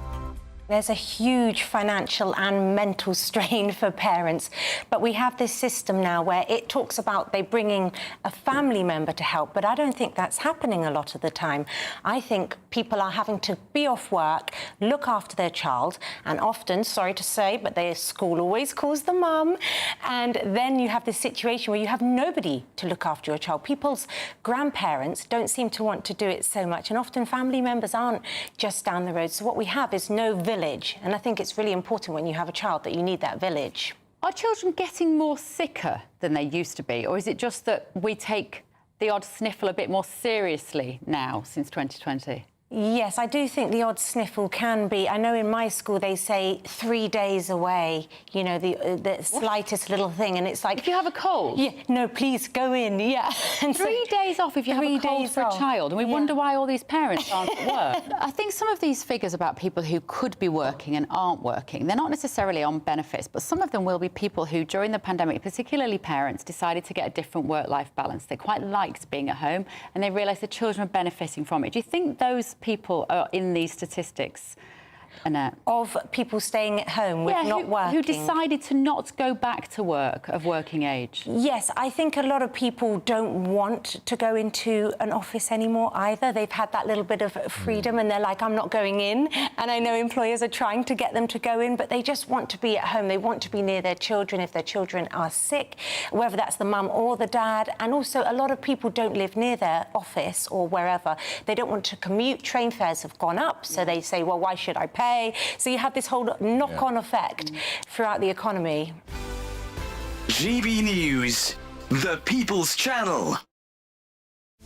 This is Britain's Newsroom, where your voice matters. It's just astonishing. With expert analysis and honest opinion, we don't just keep you informed. We bring you unique perspectives you won't see anywhere else. Can't argue with any of that. When the news happens, it happens here. On Britain's Newsroom, weekdays from 9:30 a.m. Only on GB News. In the GB Newsroom, we bring you the news as it happens. With our team of dedicated journalists across the UK, we're ready to keep you up to date with what's happening every half an hour, every single day. Bulletins here on GB News, the People's Channel, Britain's news channel.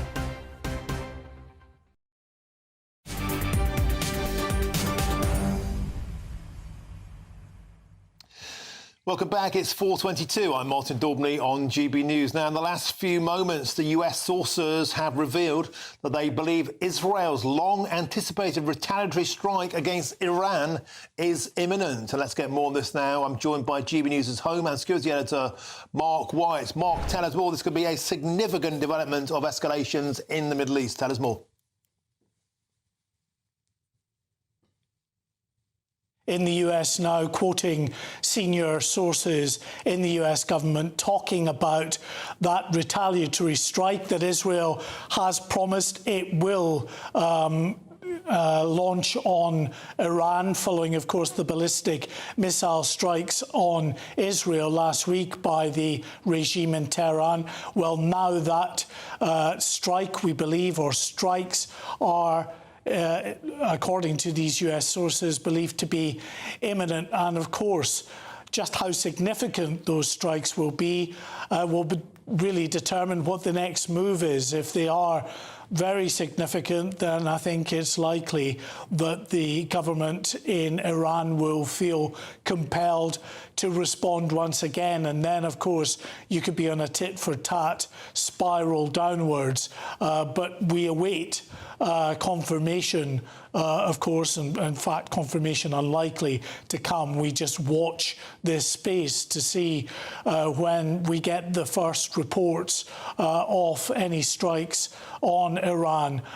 Just in the last sort of 25 minutes ago, we did have a ballistic missile that was launched into Israeli airspace, this one coming from, it's believed, the Houthi rebels in Yemen. We have an alert map that shows you the alerts that went, we don't have that as yet, but alerts went out right across central Israel with regard to that alert. And this ballistic missile, we're told, was taken out in an exo-atmospheric blast. In other words, it was a blast that took place outside the Earth's atmosphere in space with these high-flying ballistic missiles. It was a defence missile, the Arrow 3, that the Israelis have to take out ballistic missiles, the type of missile that was used last week when Iran launched those ballistic missile strikes on Israel. I think we may have some live imagery of Beirut, of the Lebanese capital, showing smoke still rising over the capital of Beirut, as there have been multiple strikes by the Israelis that have taken place in Beirut. Darkness is just descending on Beirut now, so I don't know if these are live shots or not. Not live shots, from what we've been told. Martin. So how significant, Mark White, is the fact that Israel may be planning this on the first anniversary, October the 7th? A lot of people were sickened earlier on today, just 2 minutes after the anniversary of that Hamas invasion. As you pointed out, Mark White, missiles were flying into Israel from Gaza, almost a desecration of the memory of the sanctity of this moment. And as you've pointed out, missiles continue to fly into Israel from Yemen, from Hezbollah. There has been no momentary peace, no armistice on this day. Netanyahu seems resolutely determined, despite people like Sir Keir Starmer and David Lemmy saying, oh, we must put down our weapons, we must talk our way through this. Netanyahu doesn't seem to be in the mood for talking. He seems to be in the mood, Mark White, to be pushing on. No, and indeed, the terror group Hezbollah put out a statement to coincide with this first anniversary of the 7th of October attacks, saying that those attacks by the Hamas terror group were heroic. And of course, we've heard from Israel that had they not taken this fight to Hezbollah, their intelligence was that Hezbollah was planning their own October 7th style attack in northern Israel. You're looking now at those live pictures of Beirut as Israel really is fighting on multiple fronts. They say 7 fronts indeed. Lebanon there, of course, Gaza.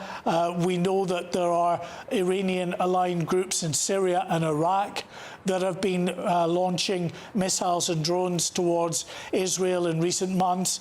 And, of course, Yemen, responsible for that ballistic missile attack on Israel today, and those alerts that sounded right across central Israel, as they didn't know at this stage where that missile was going to come down. So they put out the alert warnings on that alert map to communities right across Israel for a while until they were able to take that out. So, of course, the fighting that we're seeing at the moment has the potential to escalate even further, depending on what this retaliatory strike from Israel will be. The breaking news, just to reaffirm for our audience, is that according to senior US sources, that retaliatory strike from Israel on the regime in Tehran is believed to be imminent. And of course, we know that there has been much talk in recent days about where those strikes could impact.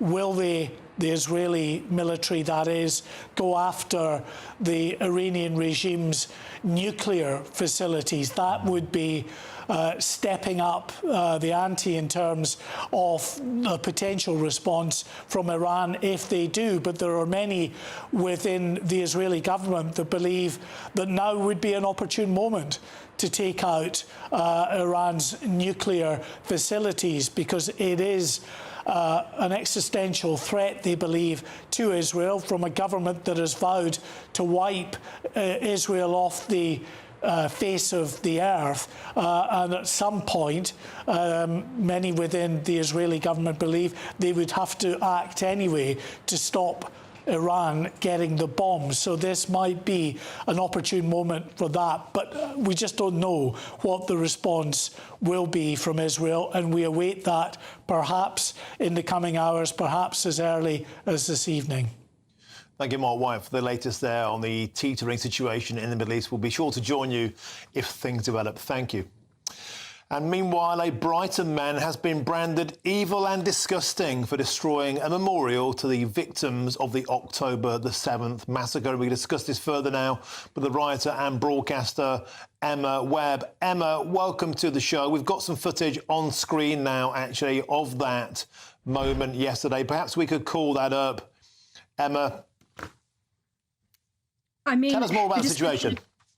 The description of him being evil and disgusting is completely right, but it almost even doesn't quite cover it. I mean, when you think about what happened on October 7th, and the journalist Alison Pearson has just done an exceptional piece in The Telegraph where she spoke to those who were there, first responders, the families of those who are still hostages or those who have been murdered, heroes like Anna Shapira, who he caught grenades in his own hand and threw them back out of the shelter where they were hiding, and fought these terrorists with his bare hands. You know, these people are heroes, and this memorial has been going for these victims for over a year now and has been attacked, according to one of the organisers, already around 20 times. The bus stop nearby has been vandalised with anti-Semitic graffiti. This is obviously an ongoing problem in the area, and the fact that somebody like this would, and you're just looking at the images there, you know, you can see he's trashing this with a real sort of venomous attitude. There are still children like the Bibas family who are still being held hostages, women who have been raped who are still being held hostage. One of those children, Kafir Bibas, has been now in captivity longer than he has been alive because he was so small when he was kidnapped. Two of the children who were kidnapped, there's footage of them being held in the arms of the terrorists after the terrorists had murdered their mother in front of them. I mean, you cannot possibly imagine the horrors that were committed on that day. And for somebody to then go and trash a memorial like this, which is trying to keep the memory of those victims alive as a sort of public display of affection towards them, when we've seen such horrors of hatred on our streets, people celebrating October 7th even before Israel had retaliated. It's just truly despicable. Words can't possibly cover it. And Emma, as well as that disgusting footage of that man vandalising, pictures of babies who are still missing. We're seeing this astonishing poll coming out showing that there is support, particularly among young people, for Hamas. 9% of 18 to 24-year-olds have a favourable opinion. What on earth is going on with the minds of young people? I actually have those statistics in front of me, and 16% of those 18 to 24-year-olds surveyed by the Campaign Against Anti-Semitism thought that the attacks on October 7th were justified.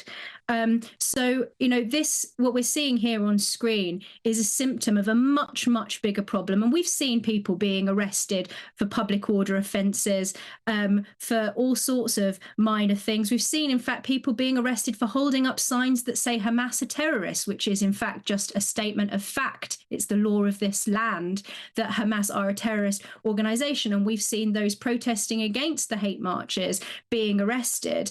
And yet, I imagine this man is going to get off of the hook. I don't know if he's been identified or arrested yet for some kind of public order offence. But I think actually the attitude, the hateful attitude towards Israelis, the dehumanising attitude towards Israelis that we've seen unfold very, very quickly, actually, after these atrocities happened, I think actually has a lot to do with us. It has a lot to do with the fact that we are, you know, trying to paint the Israelis as being complicit in the colonial guilt that has become part of this left-wing narrative here in the UK. So we've seen this partnership skipping hand in hand between the Islamists and the radical left in this country. And now what we're seeing as a result of that is young people who think that these attacks on innocent civilians, on babies, on women are justified. The same people probably who are, very keen on movements like the Me Too movement, who like to talk about being kind, but who can't seem to step up and talk in a straightforward manner about women who have been raped, children who have been kidnapped, and innocent civilians who have been murdered. Clearly, some civilian lives matter more to them than others. I think that the situation that we have allowed to unravel here in the UK this is not just a problem for Israel. This is a problem for us here, and it's a problem for Jewish communities in the UK. OK, thank you very much for a very passionate defence there. Emma Webb, always a delight to have you on the show. Thank you very much. There's lots more still to come between now and 5 o'clock, including less than 3% of all illegal immigrants who came to Britain via small boat since 2018 have been deported. Just 3% will we ever take back control of our borders.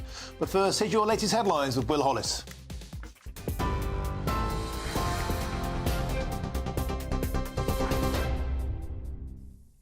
Good afternoon. The time is 4:35 and some breaking news for you right now. Former police officer David Carrick has been charged with sex offences against two women. Lisa Ramsararan, the Chief Crown Prosecutor for the Crown Prosecution Service in Thames and Chiltern, said David Carrick has been charged with 5 counts of indecent assault, 2 counts of rape and 1 count of sexual assault.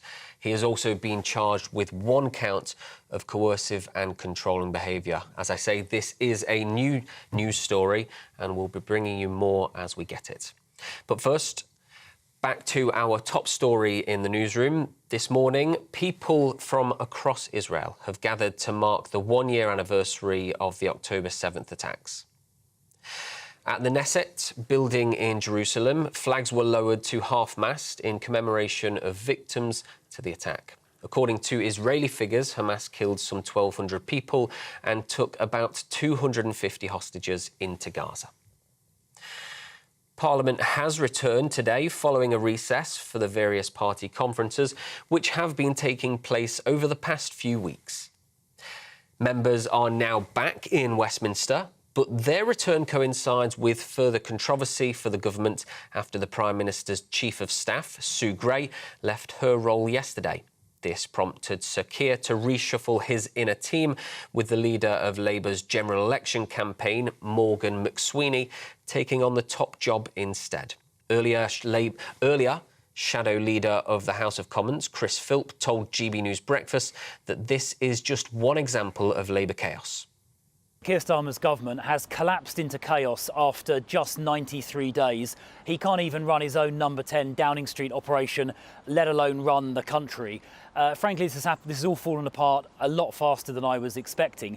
But this sort of chaos at the heart of Downing Street shows us why they've made so many mistakes. It's no surprise that his opinion poll ratings have collapsed so catastrophically. And I think this Sue Gray debacle is an example of that. A GP has been jailed for a string of indecent assaults against 7 female patients in Berkshire. Dr. Stephen Cox has been sentenced to 22 years in prison at Reading Crown Court.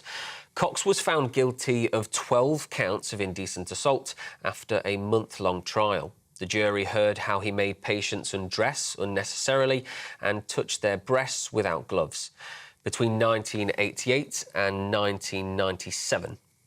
A protest is being held outside Parliament today following the government's controversial decision to scrap the winter fuel allowance for pensioners. Last month, the Labour voted to cut the benefit for all but the poorest pensioners, although Unite Union has argued this would only save around £1.4 billion per year. The union are now encouraging people to speak out and join them as they lobby the government to reverse the decision to make these cuts ahead of winter months. Those are your latest GB News headlines. I'll be back in 30 minutes with more. For the very latest GB News direct to your smartphone, sign up to News Alerts by scanning the QR code or go to gbnews.com/alerts.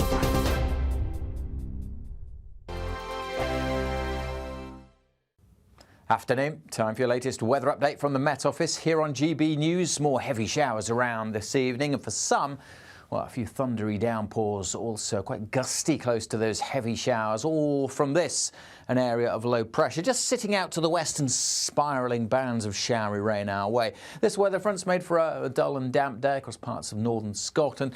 That's not moving too far, but elsewhere the showers are moving in. Some big thunderstorms this evening over South Wales and southern counties of England. That's where we have a Met Office yellow warning in place. Something a bit drier for Northern Ireland and Northern England for most of the night, but this band of showery rain may get to Northern Ireland by dawn, also spreading across eastern parts of England too, keeping the temperatures up for sure. Double digits for many. Clearer skies over Northern England and southern Scotland will allow temperatures to dip down to single figures. On to Tuesday, it's another day where there'll be some sunshine, but there will also be further showers coming in from the word go, really, across southern England and South Wales. Perhaps a drier start, but a bit misty over parts of northern England and the Midlands, and showery rain too crossing through Northern Ireland. Southern Scotland may well start dry, but notice in northern Scotland where the wind is coming from, a northerly breeze. That'll bring a chill here, even though it will be a bit of a drier day across the far north compared to today. Further south, though, well, it'll be far from dry. It'll be sunny at times, but look at these showers. You can see there the circulation. That's where the low pressure is sitting, getting closer and closer. South Wales, southern counties of England, bombarded by showers. And we'll see this zone of wetter weather across southeast Scotland, northern England and the east of Northern Ireland too. Quite a chill with those northerly winds in the north, but actually quite mild in the south when the sun's out. Like today, we could get to 18, maybe 19 Celsius. Come Wednesday, more of the same. Heavy showers over some parts of central and eastern England. Staying pretty wet across northeast England and southeast Scotland, but a bit drier maybe for South Wales and southwest England. The latest GB News travel. Good afternoon, I'm Jules Buckley. The northbound M1 is still closed between the slips at Huddersfield Junction 38. There's emergency repairs ongoing. The queue's back to Barnsley 37. That means the A637 between Darton and the Hay roundabout's also looking slow. Eastbound M62, there's a lorry having a tyre change, so a lane shut. Haywood at 19 to Rochdale 20, and that's seeing delays. Long queue still on the southbound M1 away from Ashby to Azusha Junction 22 down towards the Leicester Forest East services. Now, the earlier bump there has cleared. The queue is prior to Junction 22, though, on that southbound side. And if you're heading south down the M6 between Wolverhampton and Walsall Junction 10, down towards the Wednesbury turn off at Junction 9, there's queues building. A collision there means slow going and a lane closed there. And that's the latest. You can stay up to date throughout the day by visiting our website, gbnews.com.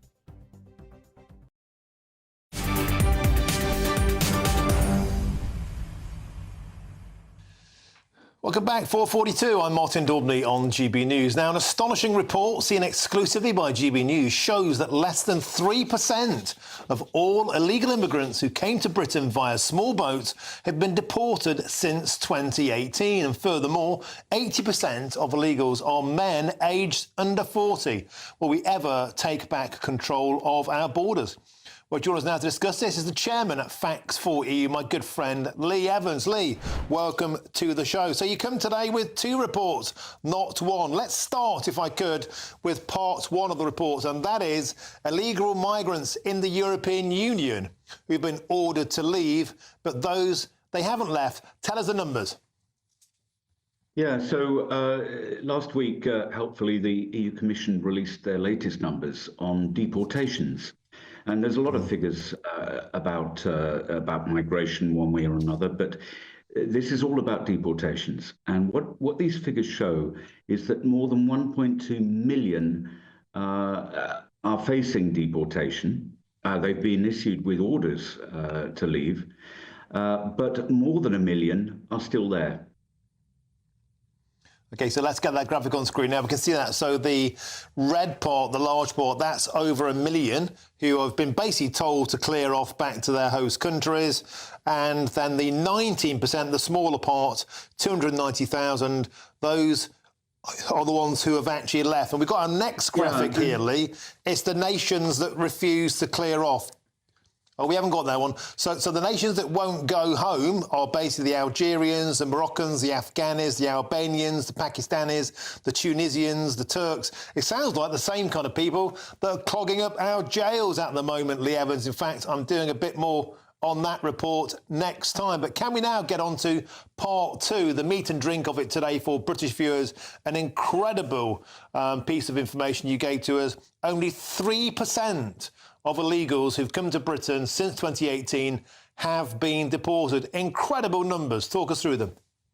Yeah, if you want the actual numbers, what we did is we looked at the last 6.5 years, which is from the records began when it all started in 2018. And what we found was that up until June, and that's the latest figures that we have, although we know they're obviously higher now, in terms of boat migrants, roughly 128,000 in total. And of those, 109,000 are in fact male. But we then broke it down further and we looked at the age breakdown on all of this, which was pretty staggering because when you look at some of the news reports out there on certain TV channels, you would think that there's a lot of women and children involved in this boat migrant crisis. No, the figures actually show that 80% of all of these boat migrants were or are under the age of 40 and are male. And that's what a lot of people call military-age men, but they don't like that phrase, but it's just an accurate one. And again, Lee Evans, there's some excellent information in your information about where these individuals are coming from. Top of the list is Iran, over 23,000 Iranians who won't go home. Can you talk us through the nationalities, League of Shame, if you like? Yeah, I mean, isn't it interesting? Because we've just had Iran launching a strike against Israel. And what do we find in terms of the numbers, nationalities of all of these people coming into the country? And we find that Iran, in fact, tops the table. We've then got Afghanistan, which may not be terribly surprising to people, and Iraq. But then Albania, huge numbers from Albania. Then we go on to Syria, and then we start hitting Africa. So you've got Eritrea and Sudan. Then you've got one or two bizarre ones in there, Martin. For example, you've got Vietnam, which is a country that I know people have been on holiday to Vietnam. And in fact, the UK has signed a trade agreement with Vietnam. So you can't really say that Vietnam is a country that people have a right to flee from. Likewise, you go down the list, you've got India on there, Kuwait. Some of these countries are our allies, and they certainly wouldn't be considered to be countries that we couldn't return people to. And yet, you look at that chart that we produced, and you've got it up on your screen now, and you say, well, why are these people not being returned? Because we can't see any reason. The ECHR, which everyone's talking about at the moment, it just doesn't come into play here when you've got countries that are perfectly safe to return people to. OK, Lee Evans, we'll have to leave it there. An excellent couple of reports, as ever, and thank you, as usual, for sharing them with us exclusively here at GB News. That's Lee Evans, the chairman at Facts4EU. Thank you, always a pleasure. Now we're crossing a line to the Foreign Secretary, who'll be facing MPs over Labour's decision to give up the Chagos Islands. That's David Lammy next. I'm Martin Daubney on GB News, Britain's News Channel.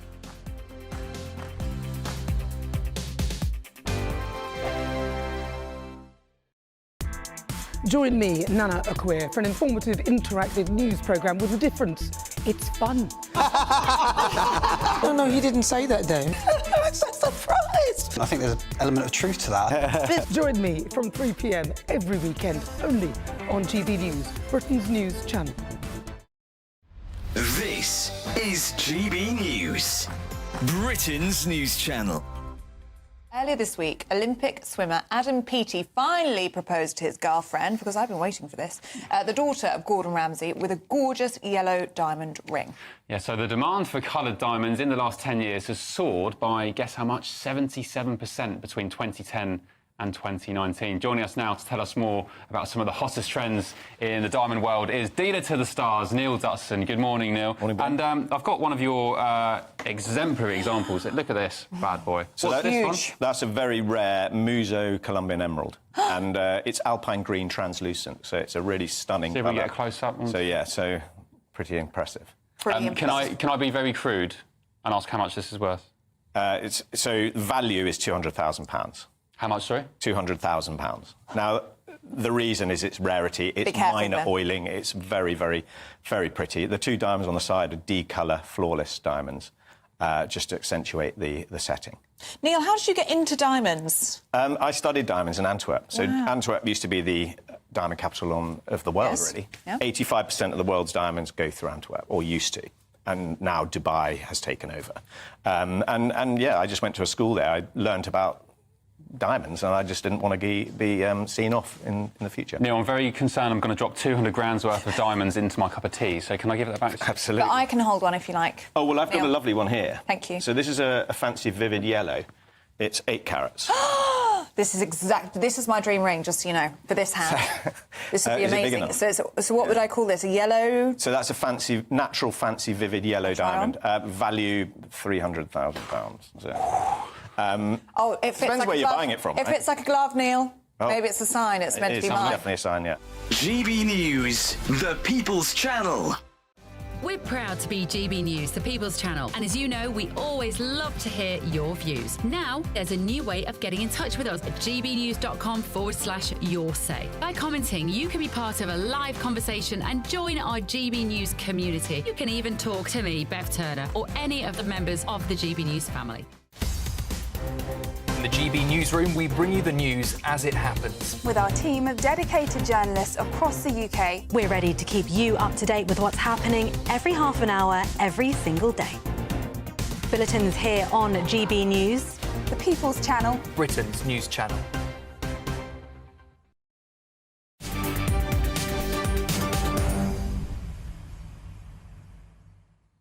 Welcome back. It's 4:51. I'm Martin Daubney on GB News. Now let's find out more from our national reporter Charlie Peters on the story earlier on, and that is the Reform Party issuing a legal challenge to the government on the Manchester airport situation. Charlie, tell us more.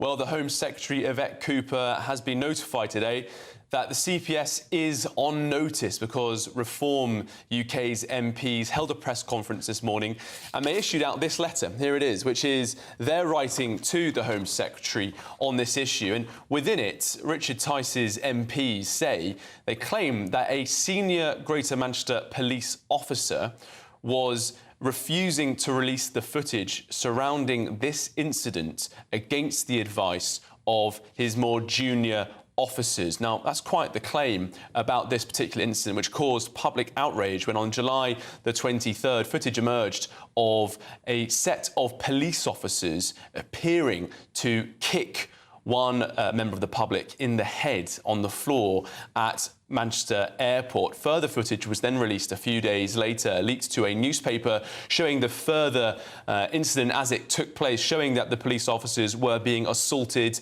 before they appeared to turn around and strike one of those individuals. In the footage, you can see one of the officers, the one who appears to hit back, is facing up to about 20 undercuts to his face. He would have been potentially dazed and concussed, and you can see there could be some strong mitigating claims in that position. But earlier this morning, when we had this Reform UK press conference, I asked Richard Tice specifically about his claim that a senior officer had been pressured against releasing that footage. And I asked if they'd heard from any police officers to say that they were frustrated about the situation. Frustration is amongst tens of thousands of police officers up and down the country because they can see a terrible mishandling of this situation, which properly handled, awful though the assault was, people would have understood. There was a brutal assault, the police officers apprehended them, hell of a scrap, but they got on top of the situation. And that's the frustration that I mean, I've had lots of police officers write to me, email me, thanking me and Reform UK for the stance we took in supporting the officers and the border police community on the front line in this situation. In order to maintain a fair and clear IOPC, the police watchdog investigation, the police in all of the forces in England and Wales, they say they never release footage during an investigation. We also heard a statement from Greater Manchester Police earlier today. They say that they sent the CPS in mid-August a set of recommendations for charging. They sent over their evidence file. They say they're not going to provide ongoing commentary or release footage while that investigation continues. Great stuff. Thank you very much, Charlie Peace. Now, don't go anywhere. We'll go live soon to Foreign Secretary David Lammy next, who faces MPs over Labour's decision to give up sovereignty of the Chagos Islands. I'm Martin Daubney on GB News, Britain's News Channel. But now, here's your weather.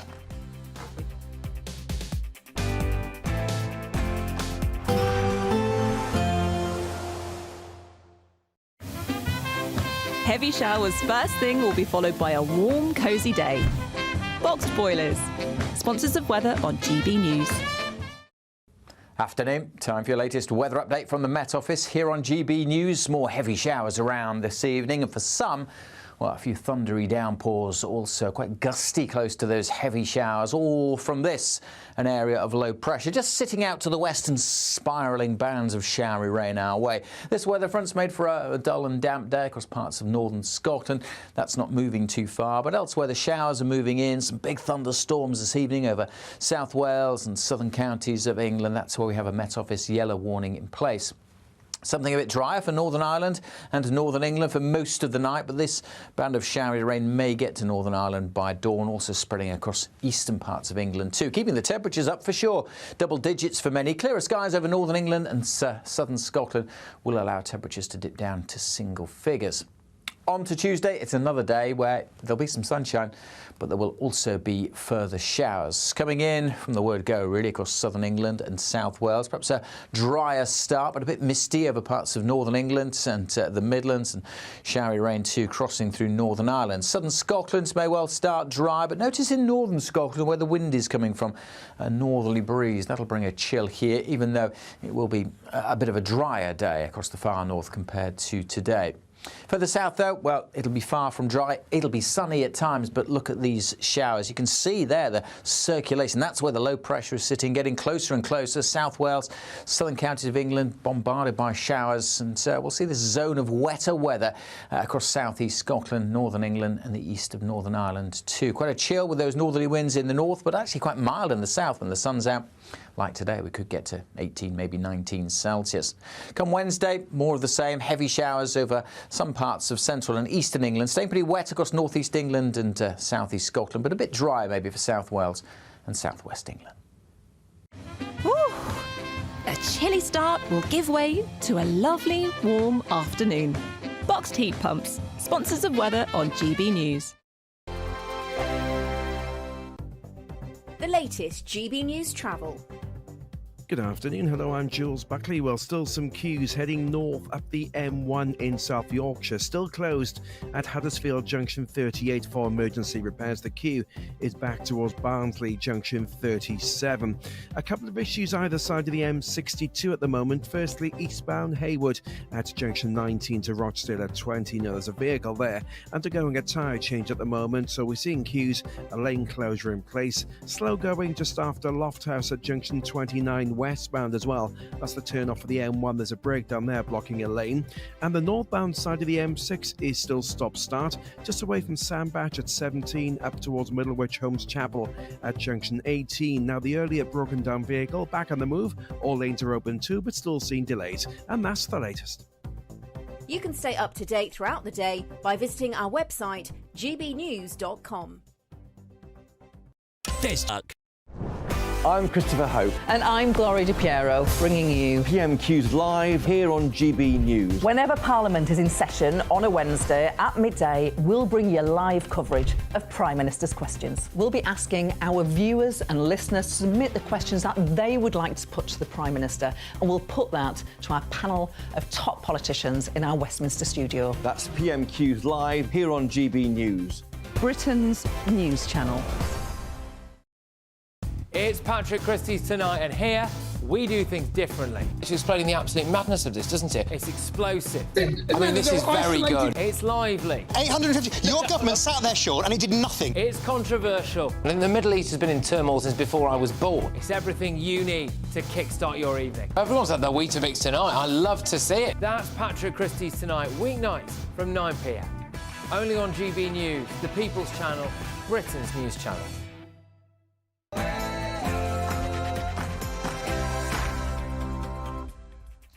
A very, very good afternoon to you. It's 5 p.m. and welcome to the Martin Daubney Show here on GB News. Of course, we're broadcasting live from the heart of Westminster and all across the UK.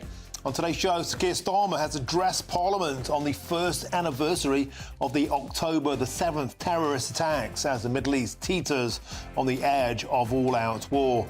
He's got chaos of his own on the home front as his own Chief of Staff has been forced to quit. How much has Labour really achieved in their first 100 days in power? And 1 year on from the October the 7th massacre in Israel, shocking new figures show sympathy and support for Hamas on Britain's streets as Israel marks that tragic anniversary of the October the 7th terror attack. And after the Labour Party gave the Chagos Islands back to Mauritius, today a group of outraged Chagosians gathered at Parliament and shouted, Keir Starmer was a human rights lawyer. Where are our human rights? I'll be crossing live to the Foreign Secretary, David Lammy, for his defence on this shortly. And today, GB News can exclusively reveal a foreign prisoners' league of shame that shows Albanian nationals are the worst offenders. Astonishingly, they are 14.5 times more likely to be jailed in Britain than Brits. I'll name and shame the worst offenders, and that's all coming up between now and 6 p.m.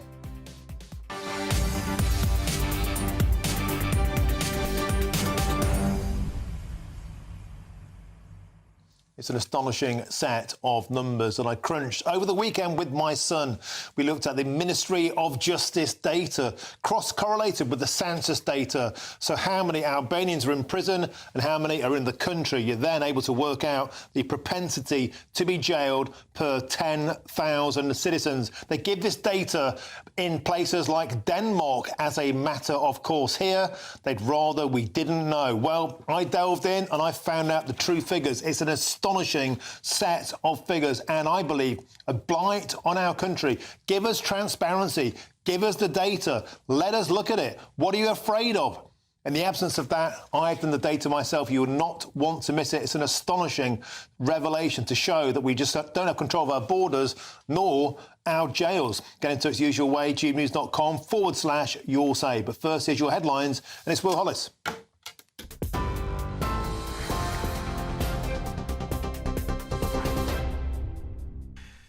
Good afternoon, I'm Will Hollis at 5 o'clock. Good evening. We're just getting some breaking news now of a major incident being declared in Northern Ireland, County Down. The Northern Ireland Ambulance Service says a bus crashed, a bus that had left the road where 70 passengers were on board, but it's not yet clear how many casualties there are. On social media, though, we know that there are pictures of a bus having left the road in a field and the bus is on its side. As I say, that is a brand new story coming here into the GB newsroom, and as we do hear more about it, we'll be bringing you it. In other news, a former police officer, David Carrick, has been charged with sex offences against 2 women. The Chief Crown Prosecutor for the CPS, Lisa Ramsaran, has said that David Carrick has been charged with 5 counts of indecent assault, 2 counts of rape and 1 count of sexual assault. He has also been charged with 1 count of coercive and controlling behaviour. And in our top news story tonight, this morning, people across Israel gathered to mark the 1-year anniversary of the October 7th attacks. In Jerusalem, Israelis carrying flags and placards with the faces of missing people gathered outside President Netanyahu's home. At 6:29 local time, a siren rang out to mark the exact time that Hamas-led militants launched rockets into Israel last October 7th. According to Israeli figures, they killed some 1,200 people and took some 250 hostages into Gaza. Well, earlier, Foreign Secretary David Lammy visited a synagogue in northern London to mark 1 year since the attack on Israel. Joined by Chief Rabbi to the UK, Rabbi Ephraim Mervis, they commemorated those who lost their lives. This is what the Foreign Secretary had to say. It is a day of deep reflection and pain, thinking about October the 7th, the worst attack on the Jewish community since the Holocaust, and of course thinking about the many hostages that are still held in Gaza and their loved ones and the pain, and particularly we think of Emily Damari, the British hostage, and her family have no word of her fate or how she is doing. New polling carried out on behalf of the Campaign Against Anti-Semitism has found what they called concerning levels of support for Hamas among young people in Britain. The YouGov poll found that 9% of 18 to 24-year-olds in the UK had a so-called favourable view of Hamas, compared to 3% across the general public. Parliament is back following a recess for the various party conferences which have been taking place for the past few weeks. Members are now back at Westminster, but their return coincides with further controversy for the government after yesterday's departure of the PM's Chief of Staff, Sue Gray. This prompted Keir Starmer to reshuffle his staff, with the leader of Labour's general election campaign, Morgan McSweeney, taking on the Chief of Staff role instead. Earlier, Foreign Office Minister Hamish Falconer defended Labour's so-called shaky start in government. I don't at all accept in the first 100 days that this government has been a disaster. We've made real progress across a whole range of issues. I think it's been full of difficult choices which reflect the difficult inheritance that we've got as we become the government. But I think Keir Starmer and the rest of the government is getting on with the job that the British public elected us to do. A police driver feared his colleague was going to be run over just before Chris Cabba was shot by a Metropolitan Police marksman, a court has heard. The officer, known as AY3, described a very dramatic scene unfolding as he gave evidence at the Old Bailey earlier today. Fellow armed officer Martin Blake is on trial for the murder of Mr Cabba in Streatham, South East London, on September 5th, 2022. Mr Cabba, who was aged 24, was shot once through the windscreen of the Audi that he was driving as he tried to smash between a marked police patrol car and a parked car next to it. The trial continues. Reform UK is preparing a private prosecution of the men involved in a violent altercation with police officers at Manchester Airport in July. Members have written to the Home Secretary claiming the officers involved have been thrown under the bus and that the alleged assailants are being given special different treatment. In their letter, they also claim that a senior police officer overruled a recommendation to release footage of the incident, which was later leaked to a newspaper. Reform MP Rupert Lowe told our reporter Charlie Peters that the investigation needed to be resolved urgently. When you see a video like that, and we've had, I think, an 11-week delay so far, you've got people's lives on hold, and it's not fair on the police officers involved. So it needs to be resolved, and it needs to be resolved quickly, and it needs to be resolved fairly and with common sense. There you are, you're up to date. We'll be back at 5:30 with more headlines. For the very latest GB News direct to your smartphone, sign up to news alerts by scanning the QR code or go to gbnews.com/alerts.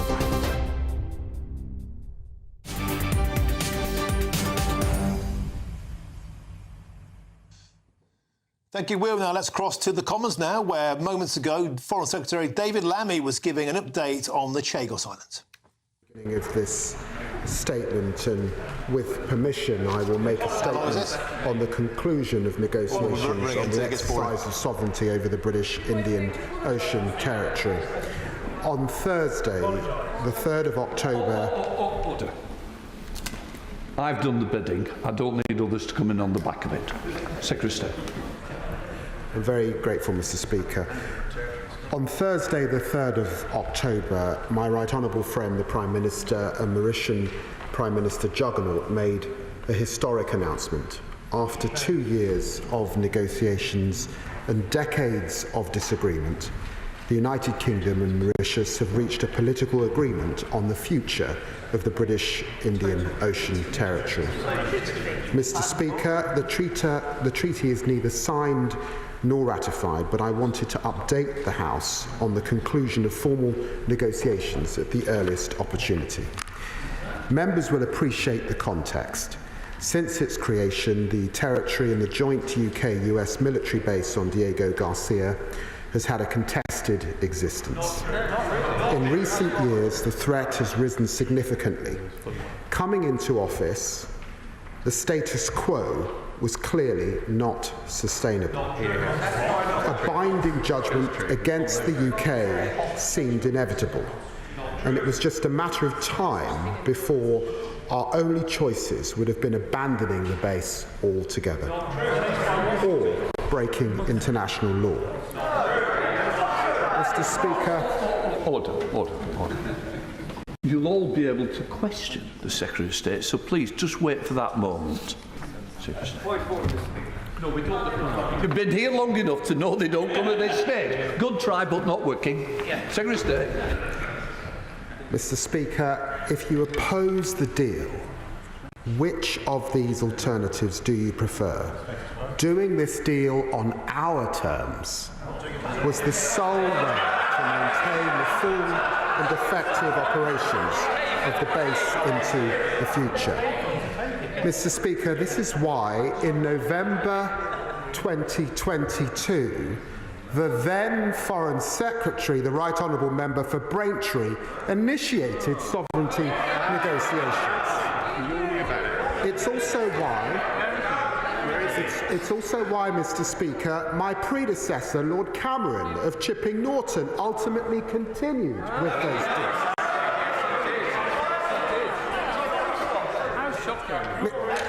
Mr. Speaker, under the previous government, there were 11 rounds of negotiations.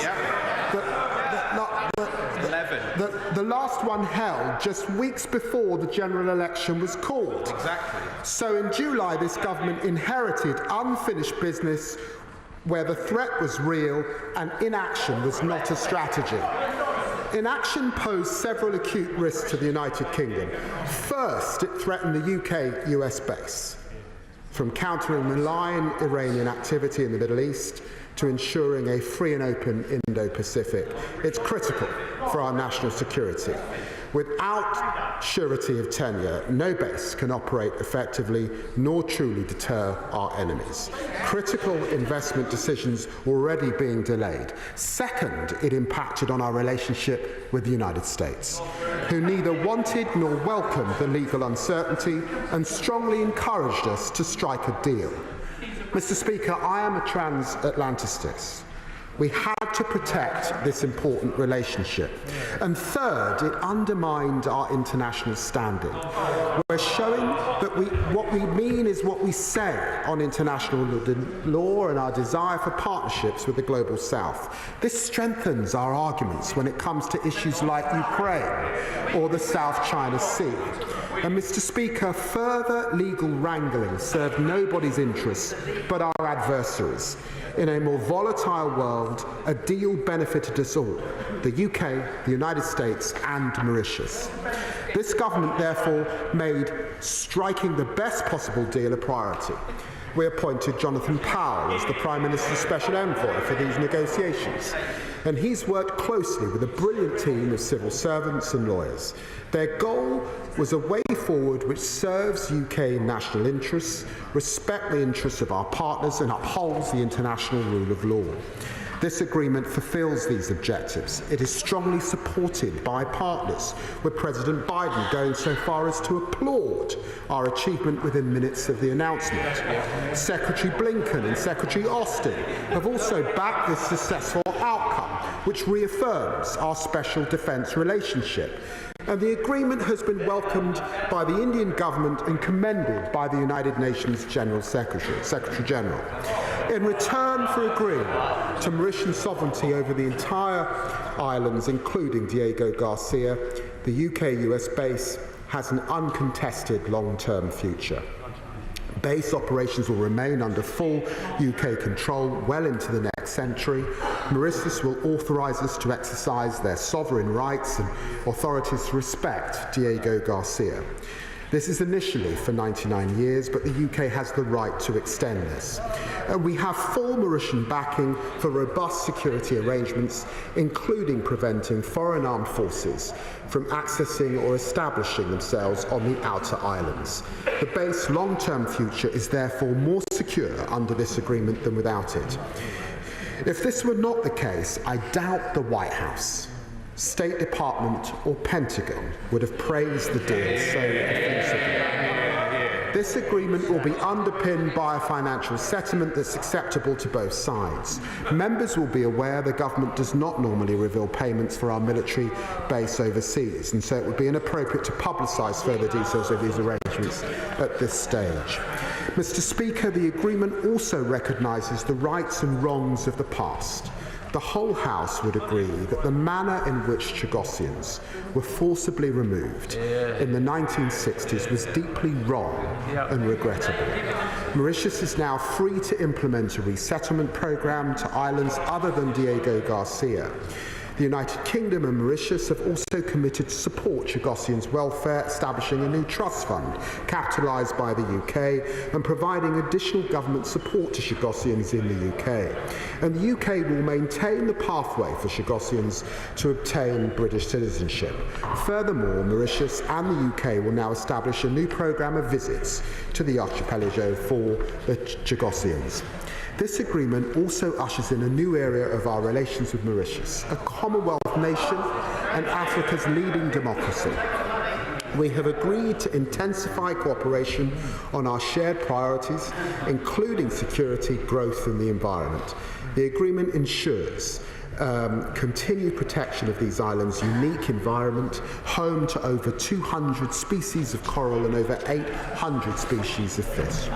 And finally, Mr. Speaker, I want to reassure the House and all members of the UK family worldwide that this agreement does not signal any change in policy to Britain's other overseas territories. British sovereignty on the Falkland Islands, Gibraltar and the sovereign base areas is not up for negotiation. The situations are not comparable. This, Mr. Speaker, has been acknowledged across our overseas territories. Fabian Picardo, Chief Minister for Gibraltar, vocally supported this agreement, stating that there is no possible read across to Gibraltar on the issue of sovereignty. And similarly, the Governor of the Falklands has confirmed that the historic contexts of the Chagos Islands and Falklands are very different indeed. The government remains firmly committed to modern partnerships with our overseas territories based on mutual consent. After Mauritius elections, the government will move towards treaty signature, and it is then our intention to pursue ratification in 2025 by submitting the treaty and the bill to this House for scrutiny. This is a historic moment, a victory for diplomacy. We've saved the base. We've secured Britain's national interests for the long term. I commend this statement tonight. Shadow Foreign Secretary Andrew Mitchell. And that was David Lammy there speaking on the decision to hand back sovereignty of the Chagos Islands to Mauritius. I'm joined in our studio by our political editor, Chris Hope. Chris, got to be said, he was very heavily heckled. He was very heavily laughed at in certain parts of that. And then he tried to palm it off onto the Foreign Secretary, the former James Cleverly, initiated proceedings, as did David Cameron, and then went on to sort of say, don't worry, nothing will happen with Gibraltar all the Falklands, saying this was a deal that benefits us all in an increasingly volatile world, but seems to be speaking in a parallel universe. A lot of people have been saying the precise opposite of that. That's right, and go back in the studio with Martin. No leakage, he said, in terms of UK sovereignty over the Falkland Islands, of course, to Argentina, or Gibraltar to Spain. Heckling. I mean, just imagine the rage he would be in if the roles were reversed. If this is a UK government, and it might well have been if it had been a late election in November, as we all thought was planned, it could well have happened that way. Imagine the rage you'd have from this Labour opposition saying, how dare you sort of palm off sovereignty of parts of our sovereignty, the lands we can have some control over. Extraordinary. He confirmed that what I revealed on your show an hour ago, that the UK government is very kindly flying Chagosians who may want to go back and live over there to look at the lands. Sorry, you can't be here. We'll fly you back. So it's a sticks in a craw somewhat. Bit of a magical mystery tour. So you're allowed to fly back and have a look at what you could have won, but you can't stay. Just have a quick butchers and then go back to Crawley. We're making a lot of it. For the people. Well, but it's a serious point. Yeah, the people I've been standing and talking to out in Parliament, they are furious. They are sad. The UK government is apologising for removing 1,500 Chagosians from in the late 60s from the islands there to the UK. Now it's 6,000 people there with parentage who now want a right of vote on returning. The irony here is that we don't allow the Argentinian claim on the Falklands or on Gibraltar from Spain because we regularly survey what the people there want. We haven't surveyed this government what the Chagosians want, and perhaps they should. And David Lammer there was saying this decision was critical for our national security. The USA strongly encourage us to do a deal. He then talked about we have an option on the lease. 99 years. 99 years, Chris, is the blink of an eyelid to the Chinese dragon. Its fangs will be dripping. They'll be wooing. They'll have the rose between their teeth. They'll try and get Mauritius on board. They'll be delighted. This could be up for grabs. Mauritius is a sovereign country, but China has interest in Mauritius. That's what you're alluding to. Maybe in 99 years we don't want to have a Diego Garcia base with a Chinese state basically just over the water, be able to watch and see what happens there. So as you say, China plays a long game. Astonishing state of affairs. Thank you very much. And let's get some of those protesters on the show at some point. I thought they were fabulous. Yeah, I mean they feel they got right on their side. They feel ignored. I think this is going to bring in sharp focus, frankly, an injustice that's been perpetrated on them and their people for decades, and maybe a good thing too. Chris Ho, thank you very much. Always a pleasure. That's our political editor here in the studio. I'll get much more reactions to Lammy's speech, including from a lawyer who's represented some of those Chagosians next. I'm Martin Daubney on GB News, Britain's news channel. Good to see you. We've got the first handshake of the... Why go out on a Friday night when Friday night comes straight to your home? Talking about? Join me and my A-team of top pundits. Chemistry tonight is electric. As we tackle the big stories of the day with wit, insight and fearless energy. Man of the people. It's all vibe. Just a filing cabinet on wheels with a tie on. So, order in Friday Night Live with me, Mark Dolan, every Friday at 8, only on GB News, the People's Channel, Britain's news channel. This is GB News, Britain's news channel. We're joined by Lewis Oakley and Esther Stanhope. And Lewis, let's start with free gear Keir, shall we? It's been the story of the week, and apparently it's led to, well, calamity in the polls. Yeah, so he has dropped by 26 points in the opinion polls. And, I mean, it's just been sort of going down from day one. He didn't even start that high. But, yeah, this is just bad optics. As we say, like, he hasn't done anything illegal or wrong. Everything was declared. But at the same time, you're telling people they don't get their winter fuel allowance and you're there walking off with your swag bag. It's just not a good look. And even, you know, I was thinking as well, the optics of them trying to clamp down on MPs having second jobs. You know, any of those could turn around and say, well, actually, we have to pay for our own clothes. I just think it's just bad optics that he's had. And, you know, we've got those comparisons of Sunak in the stands. He's just sat amongst the people. And Prince William goes to Villa games, albeit in the director's box, but it's not an 8k per game seat. And by the way, can I just mention, this isn't just an isolated Labour incident. Since the start of their tenure, they were accused of filling the civil service with previous Labour donors, previous Labour aides, people who worked for Labour Together think tank. The civil service is meant to be politically neutral, and they bypassed a lot of procedures to get people into their positions, not least the Chancellor Rachel Reeves, who parachuted Ian Caulfield, his name was, who donated £5,000 personally to her, and then he ended up in the Treasury with a 175k a year job. Yes, he did resign after it was revealed in the Times, but it does make you wonder, you know, you've spent years having a go at the Tories for this, and you do exactly the same thing. Yeah, it's full of hypocrisy, and also the whole Sue Gray thing, and they were slagging off the Conservatives for not towing the line, and now they're being hypocrites because now they're taking freebies. GB News, the People's Channel. Good Afternoon Britain isn't just about us. The wonderful thing about this programme is it's about everyone watching. It's an interactive programme. Well, there absolutely is something to see here, and we're going to be talking about it more. Whether it's breaking royal news, Will, please bring us up to date. or indeed a particularly punchy speech in the House of Commons, Very, very curious. we bring it to you live, and then we bring you live reaction as well. That's Good Afternoon Britain, weekdays from midday. Only on GB News, the People's Channel, Britain's news channel.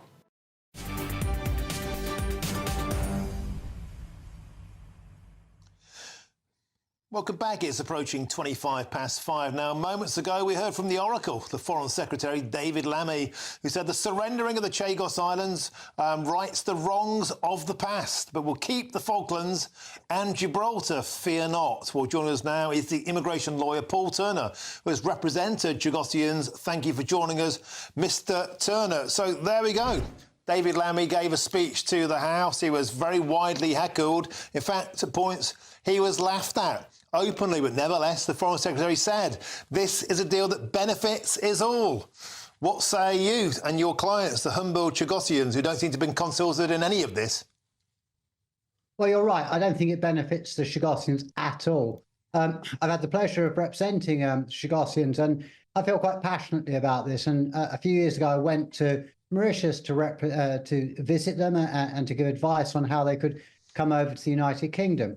And the one thing that struck me about the Chagosians, both in Mauritius and in the United Kingdom, was their passionate desire to be British. It was touching. The United Kingdom threw them out of their homeland, and yet despite that, the one thing that they clung to was the fact that they were British, or that they were going to become British, and that they would always be British. One of their most prized possessions at any of their events is the Biot flag, the British Indian Ocean Territory flag. And they have not been consulted at all. And they are very angry, upset, and betrayed. And this compounds the earlier. We threw them out of their country. We threw them out of their land in the 60s and 70s. And then finally, when we recognised the injustice, we then decided to parcel off their land and give it to another country without even seeking any of their opinion. And I also know, Martin, that they sought to give their opinion during the negotiations, and they wrote on numerous occasions, and they were completely rebuffed. They were excluded completely from this. And yet, Paul Turner, if you believe David Lammy today, he actually said this is about righting the wrongs of the past. And of course, the inference there, as always, is that we've committed sins in the past we should be ashamed of, we should atone for them, we should do the right thing now. So it's astonishing to me, Paul Turner. We spoke to Jean-Francois, one of the protesters at Parliament earlier, and he was resolute, saying we would like a referendum on this, Chagosians, we would like a say. And he reckons if that happened, then they would vote, as they did in the Falklands, to remain part of the United Kingdom. What say you? Well, I agree with Jean-Francois. I've had the pleasure of meeting him, and he's done a tremendous job for Chagosians, both in Mauritius and the United Kingdom. And my view is if there was a referendum, we would be looking at similar figures to Gibraltar or the Falkland Islanders.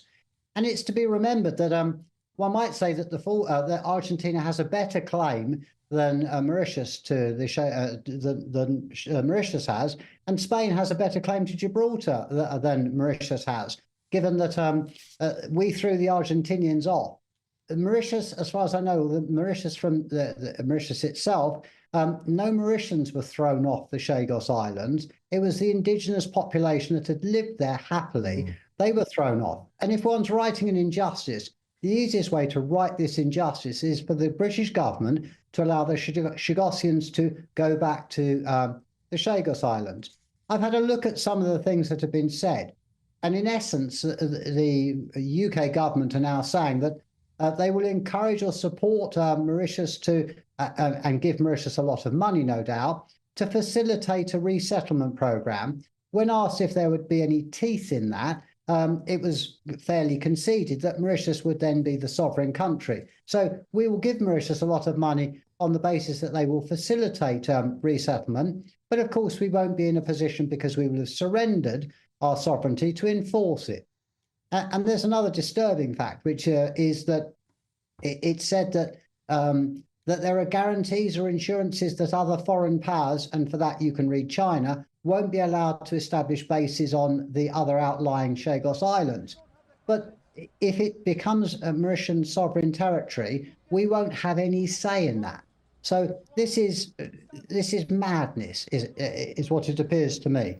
To say that it is to secure the UK's base or to secure it for the future when it was in uncertain times is again madness, because at the moment Diego Garcia is sovereign British territory. It is not on a lease, and it remains, or is at the moment, British. So this is sophistry on the part of the Foreign Secretary, in my opinion, and it is a betrayal of people that have put their trust in the UK. And Paul Turner, we can see on our screen now, there's some video of that protest earlier on, the one that Jean-Francois was at. Is there any legal right of appeal, any chicanery, anything that can be done on behalf of the Chagosians? Or is this a done deal now? David Lammy has simply signed this away and they have no rights? I'm not sure that it's a done deal. I think that there is a potential for legal challenge. The UK has said that it ought to give effect to the interests of the people that are there. I don't think they've been consulted. I wonder whether the failure to consult the Chagosians at all and to exclude them from the process does raise a potential avenue for legal challenge. And I can assure you, Martin, if there is a legal challenge that is to be that can get off the ground, then I'm sure that the Chagosians, helped by people like myself and other people, will be taking every step to frustrate this betrayal. Well, Paul Turner, if that does happen, then please keep me in the loop, because I'd like to give as much exposure to this legal case as is possible. As ever, it's a delight to have you on the show. Thank you, Paul Turner, an immigration lawyer who has represented Chagosians over the years. Thank you for your time. There's lots more still to come between now and 6 o'clock, including the Foreign Prisoners League of Shame. That's next. Exclusive data I worked on with my son. Don't go anywhere. That's coming next. But first, here's your headlines, and it's Will Hollis.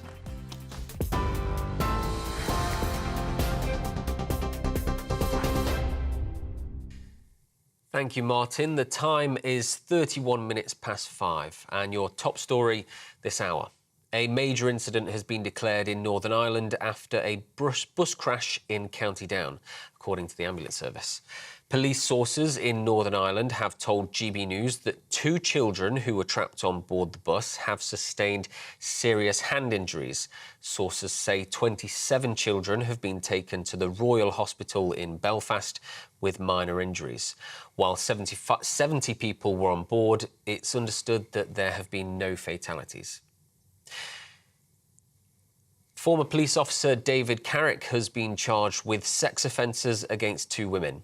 The CPS in a statement said that David Carrick has been charged with 5 counts of indecent assault, 2 counts of rape and 1 count of sexual assault.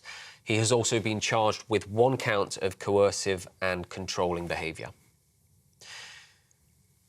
This morning, people across Israel gathered to mark the 1-year anniversary of the October 7th attacks.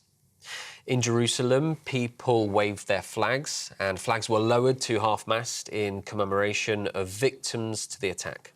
According to Israeli figures, Hamas killed some 1,200 people and took about 250 hostages into Gaza. Parliament has returned today following a recess for the various party conferences which have been taking place over the past few weeks. Members are now back in Westminster, but their return coincides with further controversy for the government after the Prime Minister's Chief of Staff, Sue Gray, left her job yesterday.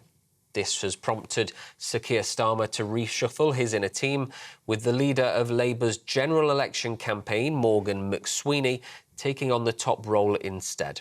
Earlier, shadow leader of the House of Commons, Chris Philp, told GB News Breakfast that this is just one example of Labour chaos. Keir Starmer's government has collapsed into chaos after just 93 days. He can't even run his own number 10 Downing Street operation, let alone run the country. Frankly, this has all fallen apart a lot faster than I was expecting. But this sort of chaos at the heart of Downing Street shows us why they've made so many mistakes. It's no surprise that his opinion poll ratings have collapsed so catastrophically. And I think this Sue Gray debacle is an example of that. A GP has been jailed for a string of indecent assaults against 7 female patients in Berkshire. Dr Stephen Cox has been sentenced to 22 years in prison at Reading Crown Court. Cox was found guilty of 12 counts of indecent assault after the month-long trial. The jury heard how he had made patients undress unnecessarily and touch their breasts without gloves between 1988 and 1997. And those are your latest GB News headlines. I'll be back in 30 minutes.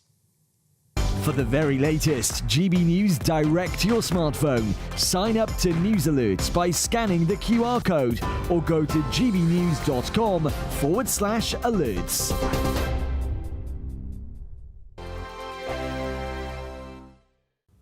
Afternoon, time for your latest weather update from the Met Office here on GB News. More heavy showers around this evening, and for some, well, a few thundery downpours, also quite gusty close to those heavy showers, all from this, an area of low pressure just sitting out to the west and spiralling bands of showery rain our way. This weather front's made for a dull and damp day across parts of northern Scotland.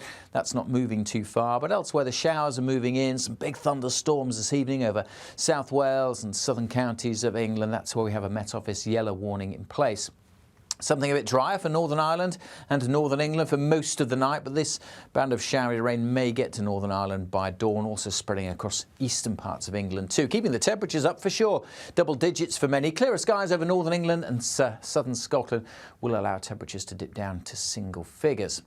On to Tuesday, it's another day where there'll be some sunshine, but there will also be further showers coming in from the word go, really, across southern England and South Wales. Perhaps a drier start, but a bit misty over parts of northern England and the Midlands, and showery rain too crossing through Northern Ireland. Southern Scotland may well start dry, but notice in northern Scotland where the wind is coming from, a northerly breeze. That'll bring a chill here, even though it will be a bit of a drier day across the far north compared to today.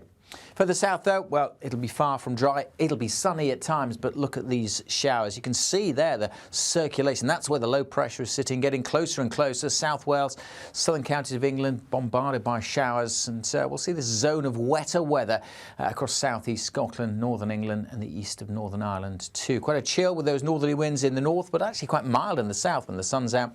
Like today, we could get to 18, maybe 19 Celsius. Come Wednesday, more of the same. Heavy showers over some parts of central and eastern England. Staying pretty wet across northeast England and southeast Scotland, but a bit dry maybe for South Wales and southwest England. The latest GB News travel. Good evening, I'm Johnny Ratner. Major problems on the M1 in South Yorkshire continue. The motorway remains closed northbound at junction 38. The Huddersfield turn-off emergency repair works are underway, causing long queues, and on the A637 through Darton as you divert. On the M6 in Cheshire, the inside lane's closed northbound from junction 18 to 19, Middlewich to Knutsford. A lorry's got a puncture.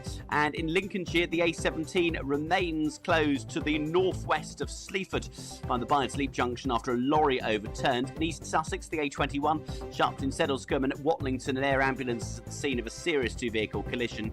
And on the M22 in County Antrim, the motorway is closed between the Dun City roundabout and Randallstown, just north of Antrim, for a security alert. And Sloane Square Station is closed in West London for an investigation. That's the latest.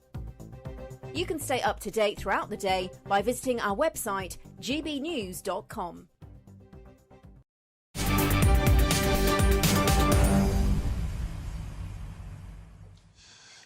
Welcome back. It's 5:38. I'm Martin Daubney on GB News. Today, GB News can exclusively reveal a foreign prisoners' league of shame that shows Albanian nationals are by far the worst offenders. Astonishingly, Albanians are 14.5 times more likely to be jailed in Britain than Brits. And joining me now to discuss this is the Research Director at the Centre for Migration Control, my good pal, Rob Bates. Rob, welcome to the show. So this is data that I worked out with my son over the weekend. The Daily Telegraph did a piece of work. And just to talk you through the methodology so people are clear out there, this is Ministry of Justice data, so the numbers of prisoners, and then to cross-tabulate, if we get it on screen now, to cross-tabulate against the census data. So you can work out how many people are in Britain of each nationality and of each nationality in prison. And so what's happened there is that you can then work out the league. Can we get that league table on the screen, just so I can explain to viewers what we're talking about before we talk to Rob Bates? The league table on the camera there. Let's get it up, please. Shows us the league table, and it's Albanians which are way, way ahead. Here is that league of shame. Just to explain what this is, the black countries, they are the Balkan countries. Top there is Albania, followed by Kosovo. The green there, that's Vietnam, that's Asia. The red nations, they are what's called the MENA, Middle Eastern and North Africa. The gold colour, that is other Africa. You can see there right at the bottom, that tiny bar represents British people. The pink thing at the bottom, that's Brits. Now I can bring in Rob Bates. You can see there an astonishing disparity, Rob, between the propensity to be jailed if you're a foreign national versus Brits. This makes an absolute mockery of the fact that we're not allowed to get this kind of data from the Department of Justice, from the MOJ, from the Home Office. I had to do this myself. We should have this data. What do you take away from this data? Yeah, you've done a great job. I mean, and the fact that it's having to be done by news presenters, though, rather than the official statistics bodies of the UK, says a lot about where the conversation on migration has been for the last 20 years, in that there's been a general consensus across Whitehall that this data is not worth collecting, that it's not worth actually making sure that we tailor-make an immigration policy that suits the UK. And I think, you know, you see very clear patterns in those countries that are in the top 20 most likely to be convicted, and I think that is the kind of thing that we exactly need when it comes to determining what our immigration policy is, and it's the kind of thing that would make us all safer if we was to start taking these kind of things into account. And when you look at the numbers, so as I said, Albanians are 14.5 times more likely to be in jail than Brits. Kosovans and the Vietnamese 9 times more likely to be in jail than Brits. Algerians 7.8 times. Jamaicans 7 times more likely. The next question is, why aren't we deporting these people?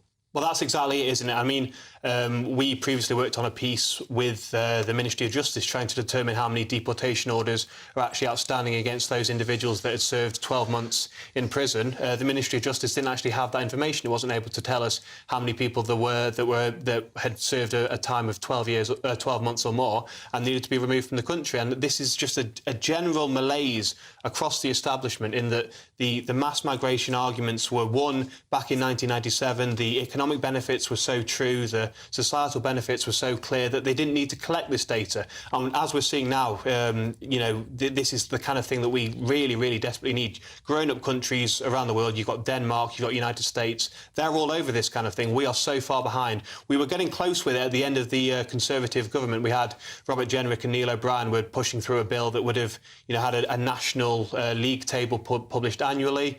Unfortunately, it looks like that is now completely fallen by the wayside. So we're going to have to, unfortunately, spend another 5 years in the data desert.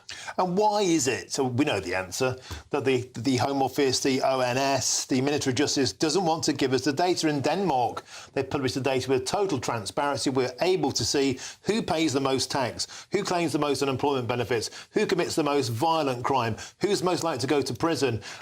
This is vital information for keeping people safe and for making policy on crime, on law and order, on controlling our borders. But we don't get the data we demand in Britain. Why not?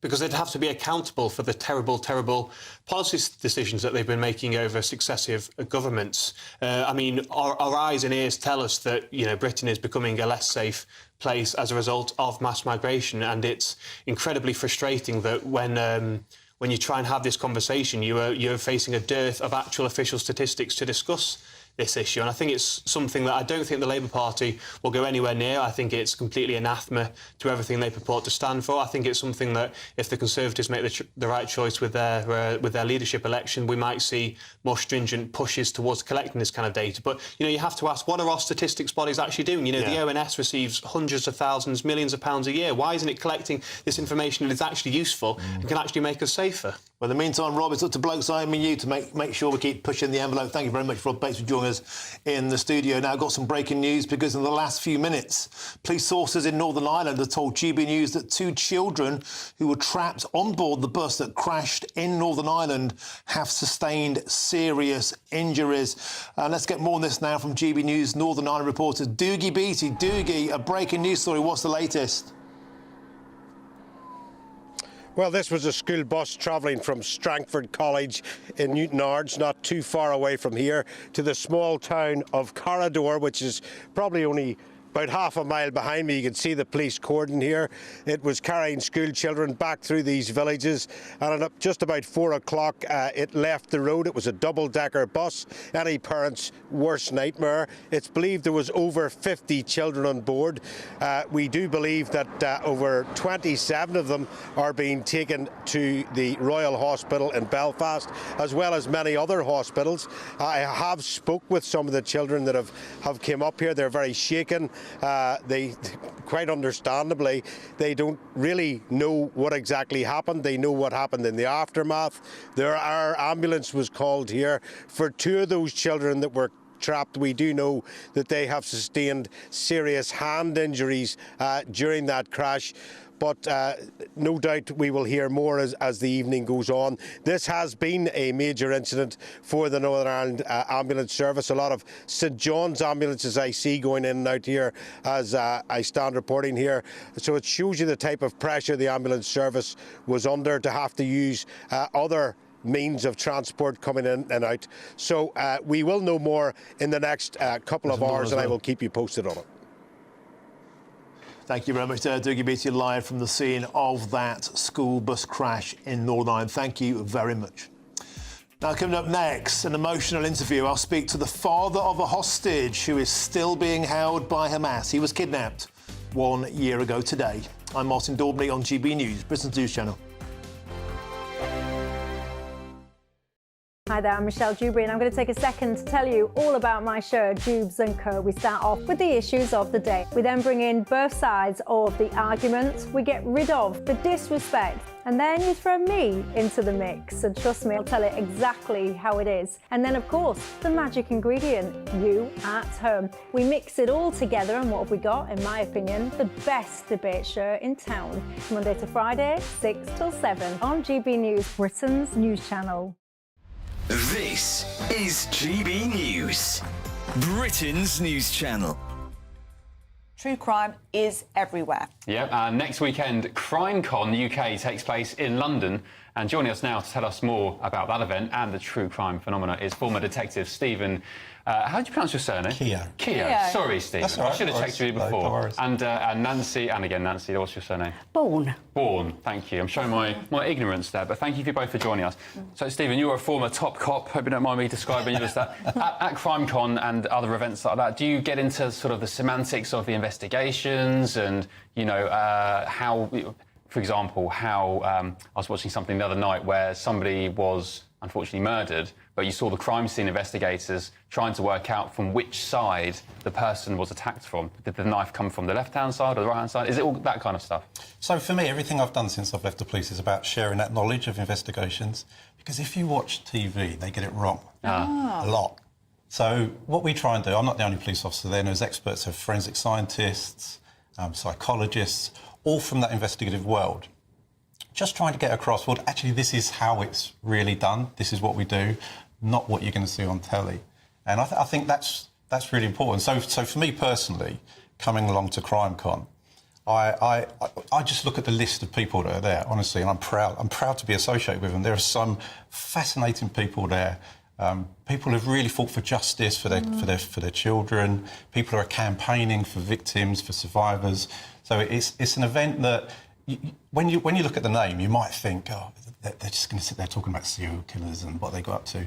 Couldn't be further than the truth. It's really about what goes on, how it impacts the victims, how the investigations are carried out. It's educational as much as anything. GB News, the People's Channel. Mark Dolan tonight is your weekend dose of news, debate and entertainment. This sounds like a wild conspiracy theory. Don't miss my big opinion.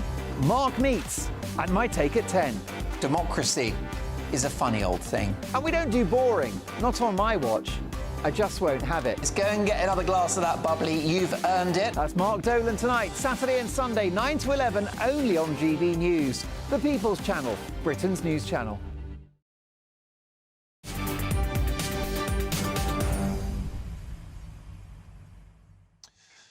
Welcome back. It's approaching 10 to 6. I'm Martin Daubney on GB News now. As Israel marks 1 year since Hamas terrorists launched its deadly attack on Israel, the families of those who were kidnapped still hold out hope that their loved ones are still alive. And I'm pleased to say I'm now joined by the father of one of those people being held hostage, Ilan Dalal. Ilan, welcome to the show. It's a huge honour to have you on what must be a very, very difficult anniversary for you today. Could you please, if you would not mind, telling us a story, what happened to your beautiful boy? Well, my son, Guy, went to the music festival a year ago. He went to dance with some of his best friends. None of them came back home. Some of his friends were brutally murdered by Hamas, and he and his best friend were kidnapped to Gaza, and they are there since then. And when did you first learn, when did it first start to dawn upon you that Guy may have been caught up in this? Well, on October 7th in the morning, I woke up to the sound of the sirens where there were missiles all around Israel. At this point, I didn't know that my son is in the area of Gaza in this music festival. I thought it was somewhere else. Later on, we found out, a few minutes later, we found out that there was a massacre going on in the kibbutz, that there were thousands of terrorists penetrated Israel. And along the time, we started to show footages from this area. Both my sons were in this music festival, Guy and his older son, Gal, that came to be with him. And at about 6:15 in the morning, they both sent me a selfie of them both having fun and the time of their lives.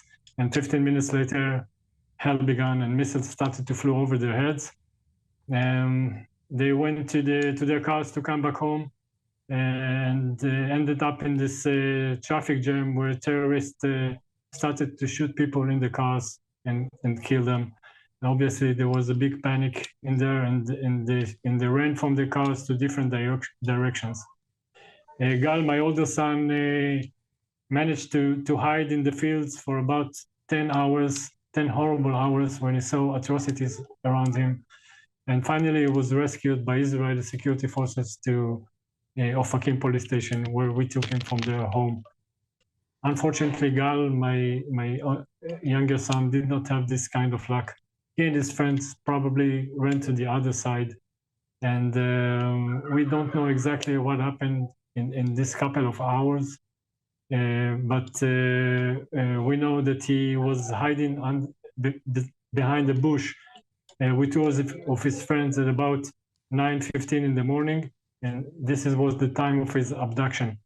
And about 11:30 in the morning, Hamas published the footage, a video from Gaza where they see 5 hostages inside the dark room, handcuffs, frightened and in shock, and there's some terrorists moving around them with the flashlight and asking them to say something. This is how we learned that he was kidnapped. And at this time, my older son was still in the field, so I didn't tell him anything about his brother until he came back home. And Ilan, we can see a picture of your son, Guy, on the screen now. Yes. Have you heard anything in the past year to give you any information whatsoever, or indeed any hope that he may still be alive and well? Well, yes. First of all, we saw a few videos of October 7 of the kidnapping from several angles. In all this video, he looks well and not wounded, walking on his 2 feet. And about 5 months ago, we received a sign of life from the Israeli intelligence. I don't know exactly what it means. They just say that he is alive. And it was a month before the four hostages were released by the IDF by military operation. And one of the hostages that was released in this operation was Almog. And he was with Guy. The first day they were abducted together. And he told us about this first day, what happened to them. OK, Ilan Dalal, thank you very much. We have to leave it there, I'm afraid. But that's it from me now. But Jubes and Co's up next with Bev Turner. Bev, what's next? It's the 7th of October, of course. We're going to be talking about what that might mean and how do we quell tensions here in this country. But we're going to also, first of all, start off with Starmer's popularity worse than any other Prime Minister in history, so short after being elected, second only to Liz Truss. VAT on private schools, it's been rushed through, it isn't going to work. And also BBC salaries, are they too high? That's Jubes and Co with me, Bev, after the weather.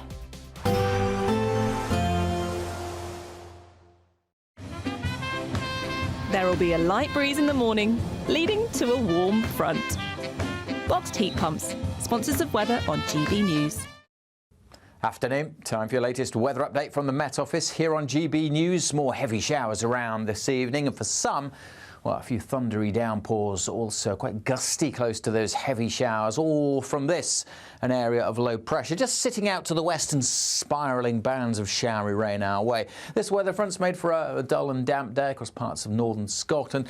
That's not moving too far, but elsewhere the showers are moving in. Some big thunderstorms this evening over South Wales and southern counties of England. That's where we have a Met Office yellow warning in place.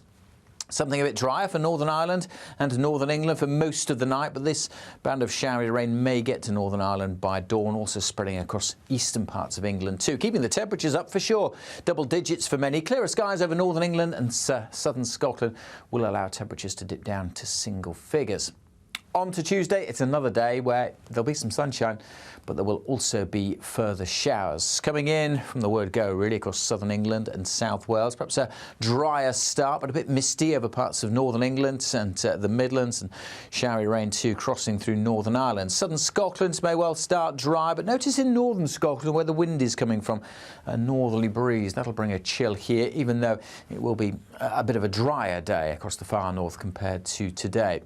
Further south, though, well, it'll be far from dry. It'll be sunny at times, but look at these showers. You can see there the circulation. That's where the low pressure is sitting, getting closer and closer. South Wales, southern counties of England, bombarded by showers. And we'll see this zone of wetter weather across southeast Scotland, northern England and the east of Northern Ireland too. Quite a chill with those northerly winds in the north, but actually quite mild. The latest GB News travel. Problems in County Antrim this evening. To the north of Antrim, the M22 is closed just off the M2 at Randallstown for a security alert. On the M1 in South Yorkshire, there are long northbound queues up to junction 38, the Huddersfield turnoff. Emergency repair works closed the road earlier on. All restrictions have been lifted. It's still taking about half an hour to get through. And on the M11